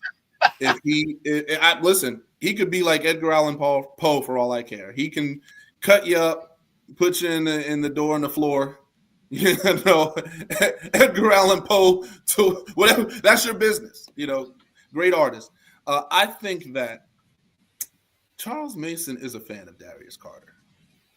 Charles Mason enjoys Darius Carter. Charles Mason enjoys watching Darius Carter. Charles Mason has picked up some things from watching Darius Carter. These are facts. I think Charles Mason is a big fan of the Allfather.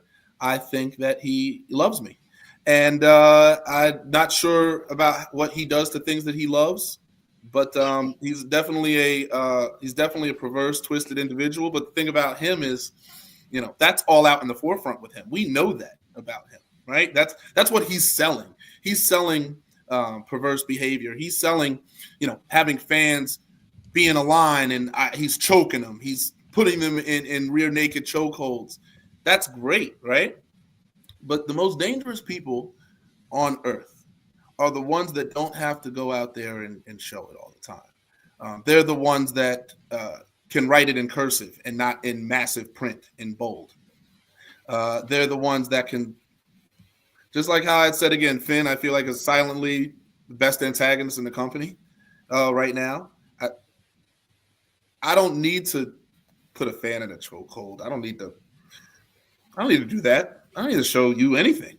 All I need to do is put the sleeper hold on the person that you love inside of the ring, the person that you brought your sign for. You're wearing their shirt. You go to their merch table. When I have them in the chokehold, you're feeling it. Oh, believe me, you are feeling it. If you care about that person and I have them at my mercy, you are feeling it. I don't need to put you in it. And that's Charles. Charles is selling you something. And I do believe that man is there's a psychological disparity between what he wants to do. I think there's synapses are triggered in there. I think that there's some things going on inside of his mind. I think he's a clever person. I think he's smart, and I look forward to wrestling him. But I also know his weaknesses, and I think I know his weaknesses certainly better than him.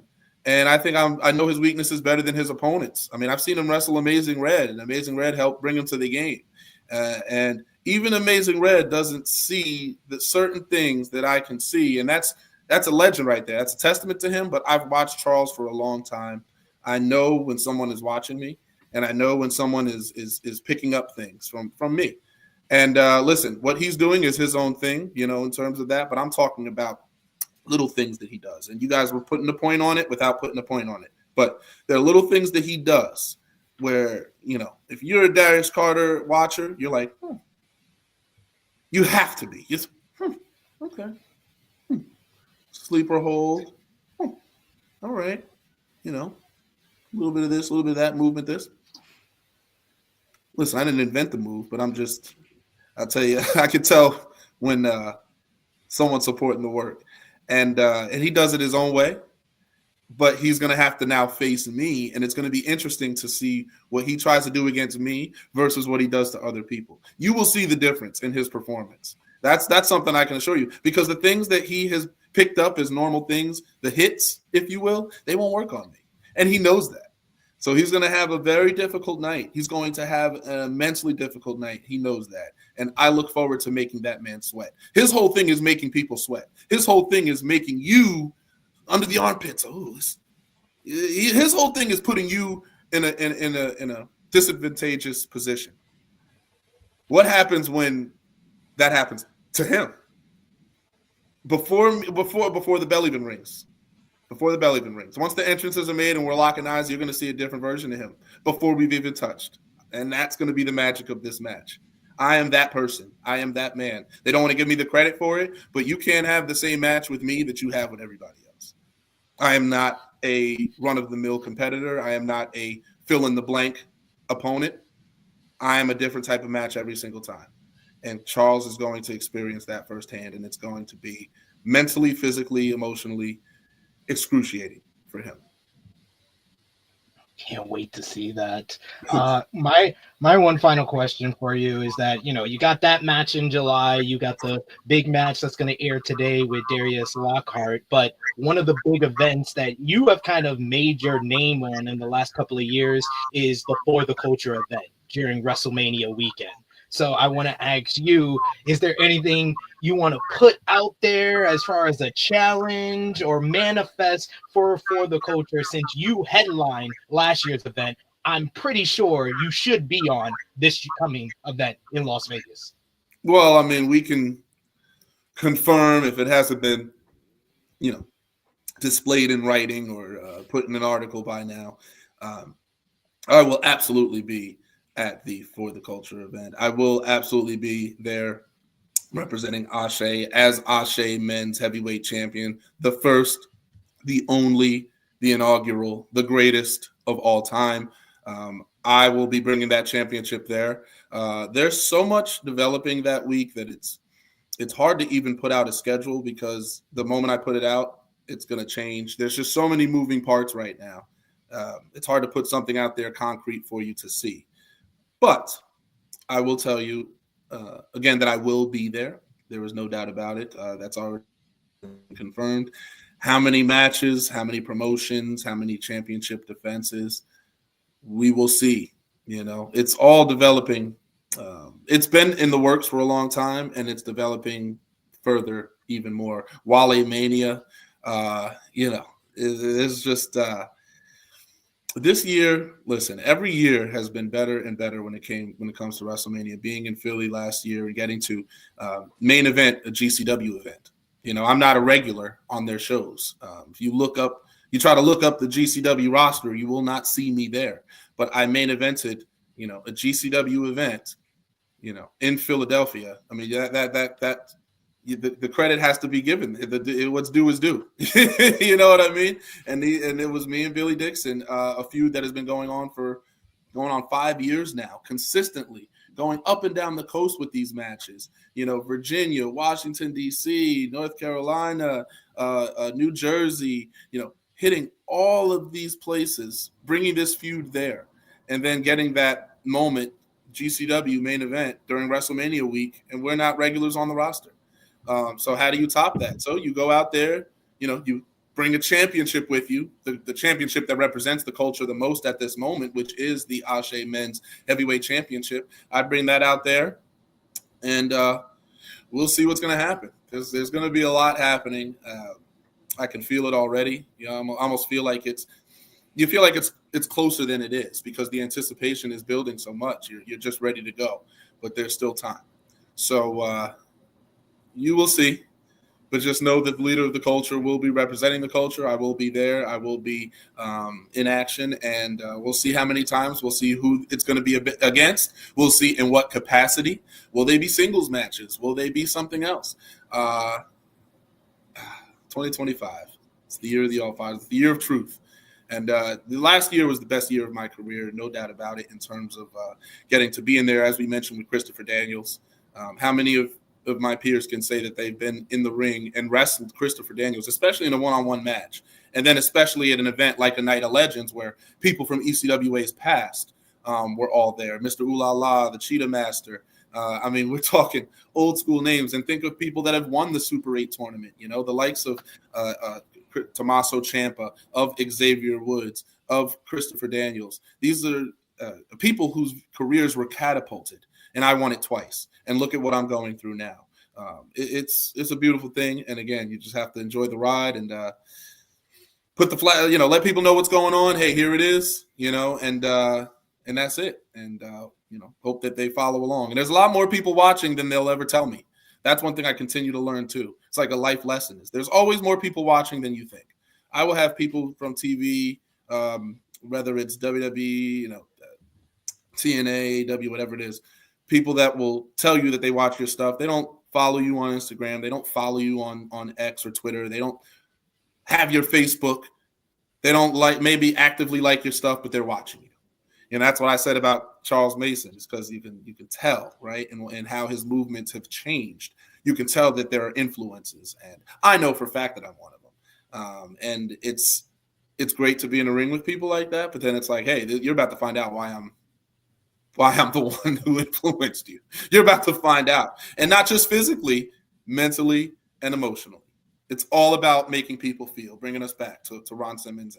It's all about emoting, making people feel. And it's about making your opponent feel too, because if you make them feel, you can make them make a mistake and you can capitalize on it. So there's a lot coming. There's a lot to see. Stay tuned.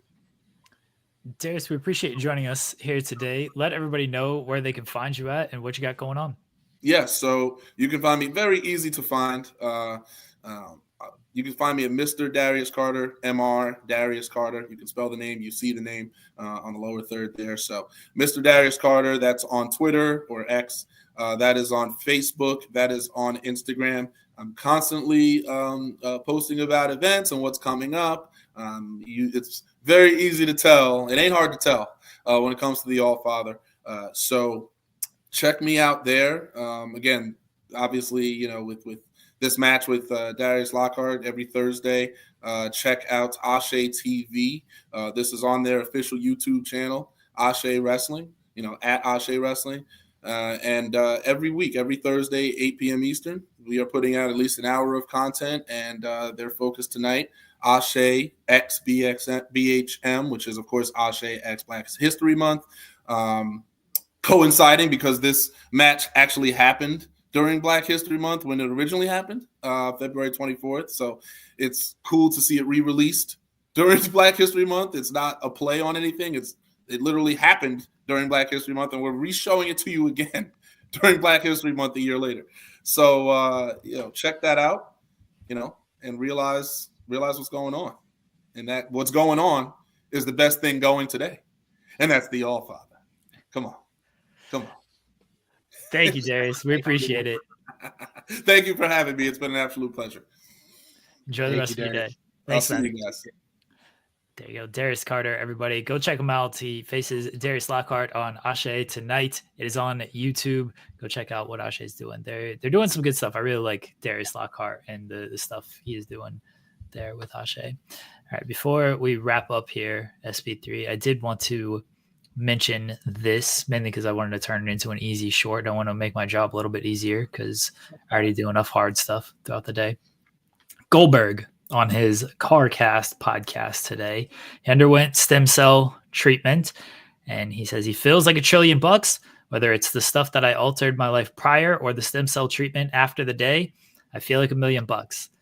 You know, he says he's a racehorse and he's being held in a stall and he can't come out for a period of time, but he has his last match sometime this summer. So that is when Goldberg will be having his last match sometime this summer. I know there was speculation of will it be WrestleMania, and then a few weeks ago, he mentioned on his CarCast that he was undergoing stem cell treatment and he couldn't like lift or anything for 3 weeks. I'm like, I'm pretty sure that's going to take him out of the WrestleMania running if he's going under stem cell treatment and then he can't train for 3 weeks. Goldberg takes this very serious. He has to get into the Goldberg character. He wants to make sure he looks his best, especially at 58. But it looks like this summer for Goldberg's last match. Is it you still thinking Gunther, or is there someone else in your mind who it might be? I would either think it would be Gunther or Braun Breaker. Okay. I think if he's going to put someone over, it would be more likely that it would be Braun Breaker. And if he's gonna just win his last matchup, which it's all likely that he will do that, I think that it would be Gunther. Gunther would put him over. I don't know about Gunther taking all these losses, but I'm so happy that they've gotten Gunther his heat back in this Jey Uso build over the last couple of weeks, but they kind of tore down a lot of the Gunther character. So I was so happy to read that article for Daily Mail, because I was like, yeah, I've been saying that. Like, what the hell were they doing for 3 months? I don't like Gunther defeating or losing to Goldberg. Don't really like that. I do think Goldberg's going to win his last match, though. I think Sting and his last match, and even Flair before that, kind of set this precedent where these legends look at it of like, oh, I don't have to lose my last match. I can get this happy ending that I think I deserve. Look, some wrestlers do deserve that. I'm not saying they're wrong. I thought Sting deserved it. I was more than fine that Sting won his last match. Ric Flair, the way they did it, it was fine that he won his last match. Well, Goldberg strikes. Which last match are we talking about with Ric Flair? Because he's had several. Because he lost to Shawn Michaels. Yeah, he lost to Shawn Michaels. Yeah. But like his actual last match, the one that was that the Foley one? No, the tag team match. Oh, totally. That I'm so serious. I am so serious. I totally blanked that out. I totally erased that from my memory. That happened, but it did happen. Yes, that did happen. Goldberg strikes me as a guy who wants to win his last match. That's been the whole Goldberg character, right? He always wins. And he's lost a lot in his WWE since the return. He lost the match to Roman. He lost the match to Undertaker. I think everybody lost that match. So he's lost a couple of matches here. I think he's going to want to win his last match. I don't love him defeating Gunther. Even Braun Breaker, I don't love that, because I don't think Braun Breaker should be taking the loss. No, I think Braun Breaker if it's Braun Breaker, he wins. He might look at Braun Breaker and be like, I want to make this guy because he's friends with the Steiners and everything. So he might look at Braun Breaker of, yeah, I'll take that loss. But if it's not that, I think he's going to want to win. Why not like The Miz? Why can't he just beat The Miz? Oh God! Because we did that already. We did that SummerSlam 2019. He didn't face The Miz. Oh, we did that with Dolph Ziggler. We did what a Miz versus Goldberg matchup would be is exactly what we got at SummerSlam 2019. That's all it needs to be. I don't think Goldberg wants to go in there. If you want to kind of give Goldberg one last night to be Bill Goldberg, then yeah, that probably works. All right, here's who else I'll throw out there. Logan Paul. Logan Paul can lose. He's a heel. He can easily get his heat back and everything. And Logan Paul might actually fly around and bump around enough to where Goldberg looks like a monster again.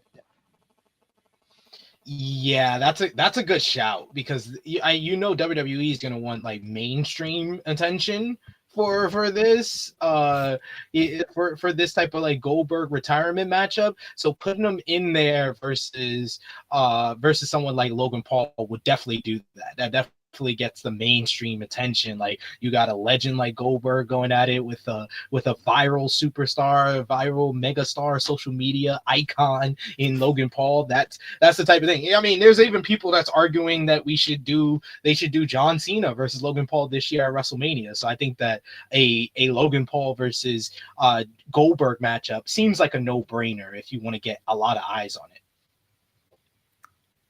Louis said Carmelo Hayes. It feels like that might just be something to do. Carmelo again, dude who will bump around, will make Goldberg stuff look good. Oh, Carmelo, I wouldn't like fully rule him out. Actually, no. I would, especially if Goldberg's gonna win. Carmelo Hayes kind of makes some sense. No. It does. That's another one. That's actually a good shout, because Melo, I could just see it in my head. Melo taking a spear. Yeah. From Goldberg. Yeah. That inside out spear. Everybody loves, the way Ziggler took it. So Yeah. people want to do it. All right. Impact's live tonight. People can watch that. ROH is allegedly happening tonight. Y'all doing a post show? Y'all skipped last week. We are. Yeah, we skipped last week. I even asked Cher. I was like, excuse me. I keep saying Cher. Kate. I asked Kate on Monday Sunday when we found out that the AEW ROH Global Wars was going down on Monday. I was like, are we gonna do a post show for that? Because I honestly was like, that's gonna be better than what we get on Thursday. So that's why I asked Kate if she wanted to do it, but she was like, we're gonna double up. So we're gonna do a review of Global Wars tonight as well as tonight's Ring of Honor TV. They've released the track list for WWE 2K25. They have some. I don't recognize half of these people, but one song I really don't. They got Poppy. Did they have any Kung Fu Kenny? They don't have that. But you know what they do have? They have Fuel by Eminem and Jid. Okay. It's a top tier song. If we got some Eminem in there, you got some Kung Fu Kenny, some Eminem, I cannot complain too much. There's no Kendrick. There's none of that. But they finally got Eminem years after there was a big to-do about Eminem and the WWE 2K soundtrack. They finally got an Eminem song. Yeah, because they didn't put him on after they used the song for the John Cena Bray Wyatt video package for WrestleMania 30. Yeah. No Bad Bunny. They got Jelly Roll, you know. No Bad Bunny as a DLC either, I heard. Cowardly. Yeah. What do you think about the Bloodline showcase mode? I find it interesting. This is like the first time I found the showcase mode interesting in years. I didn't look at it. I didn't watch the video, so I can't give an actual thought on it. So basically it's not just like usually showcase mode is you reliving some historic or memorable matches from whoever particular career. With this Bloodline one, it's relive history, rewrite history, or make history, something like that, where you get to relive stuff, that the Bloodline has won, like Yokozuna versus Hulk Hogan from King of the Ring 1993, or the Usos versus New Day from the Hell in a Cell in 2017. Then they have rewrite history, where you get to kind of change the outcome of matches that the Bloodline has lost. Like you get to play as Tamina in the first ever women's Money in the Bank, and you get to win. You get to change history with that. And then it's like the making history is like dream matches. They only have one match that has been done, but I guess they didn't. This game was made before it happened, so it's kind of still in that dream match mode where they do the OG Bloodline and Solo's Bloodline in War Games, but they have like out the wall type of stuff, like 3-minute warning versus Authors of Pain, or the Islanders versus the Dudley Boys and stuff like that. Okay, that seems interesting. I got 2K last year, and I played it like once or twice, and then I just give up. I give up on it. I don't play a whole lot of video games anymore. It's very sad. Me either. Yeah. I have not played like really or even got a video game in like I want to say 3-4 years. It's been a while. Since my kids got older. Yeah, I don't have time. All right, folks, that's going to do it for us here today. We appreciate everybody tuning in. Joel and I will be back tomorrow talking TNA Live, I guess. I'm sure Joel will find some things to hate about when it comes to AEW. Joel's a big old AEW hater. I'm sure we'll be talking about that. SP3, let everybody know. Joel loves to talk about stuff that me and you talk about. He can't just come up with his own material. He has to retread the stuff me and you talk about. Still not used to this 5 days a week. I'm barely used to it. Let everybody know where they can find you at SP3. You can follow me on the Twitter machine at TrueHillSP3. I will be live in like 30 minutes over on the True Hill Heat YouTube channel with the best AEW Dynamite review in the land. Me and Jimmy Macarim talking about last night's AEW Dynamite. and I'm gonna see how many disclaimers Jimmy gets for Tony Khan once again cutting Willow Nightingale short. Look forward to that. All right, everybody, we'll be back tomorrow with a brand new episode of In the Weeds. I'll be back later on this evening at 6:30 with Steven Jensen on the Spotlight. We'll be talking about AEW, WWE, everything going on in the world of independent wrestling. We'll probably be watching a little bit of TNA as it starts. We got an interview with Tyler Franks of New South. You've also seen him, I was gonna say just at New South, but he's been all over the kind of that area. I'm terrible with geography. He's been all over the South independent wrestling scene. Yeah. So he'll be there. Tyler Franks, he's coming off a really, really great match against Hunter Drake, a 3 Stages of Hell match that is up on IWTV. If it's not up yet, it's up next week. So we talked to Tyler Franks on tonight's Spotlight. So Jensen and I will be back at 6:30. Joel and I will be back tomorrow, 10 a.m. Eastern. Till then, catch y'all tomorrow or later this evening. Bye.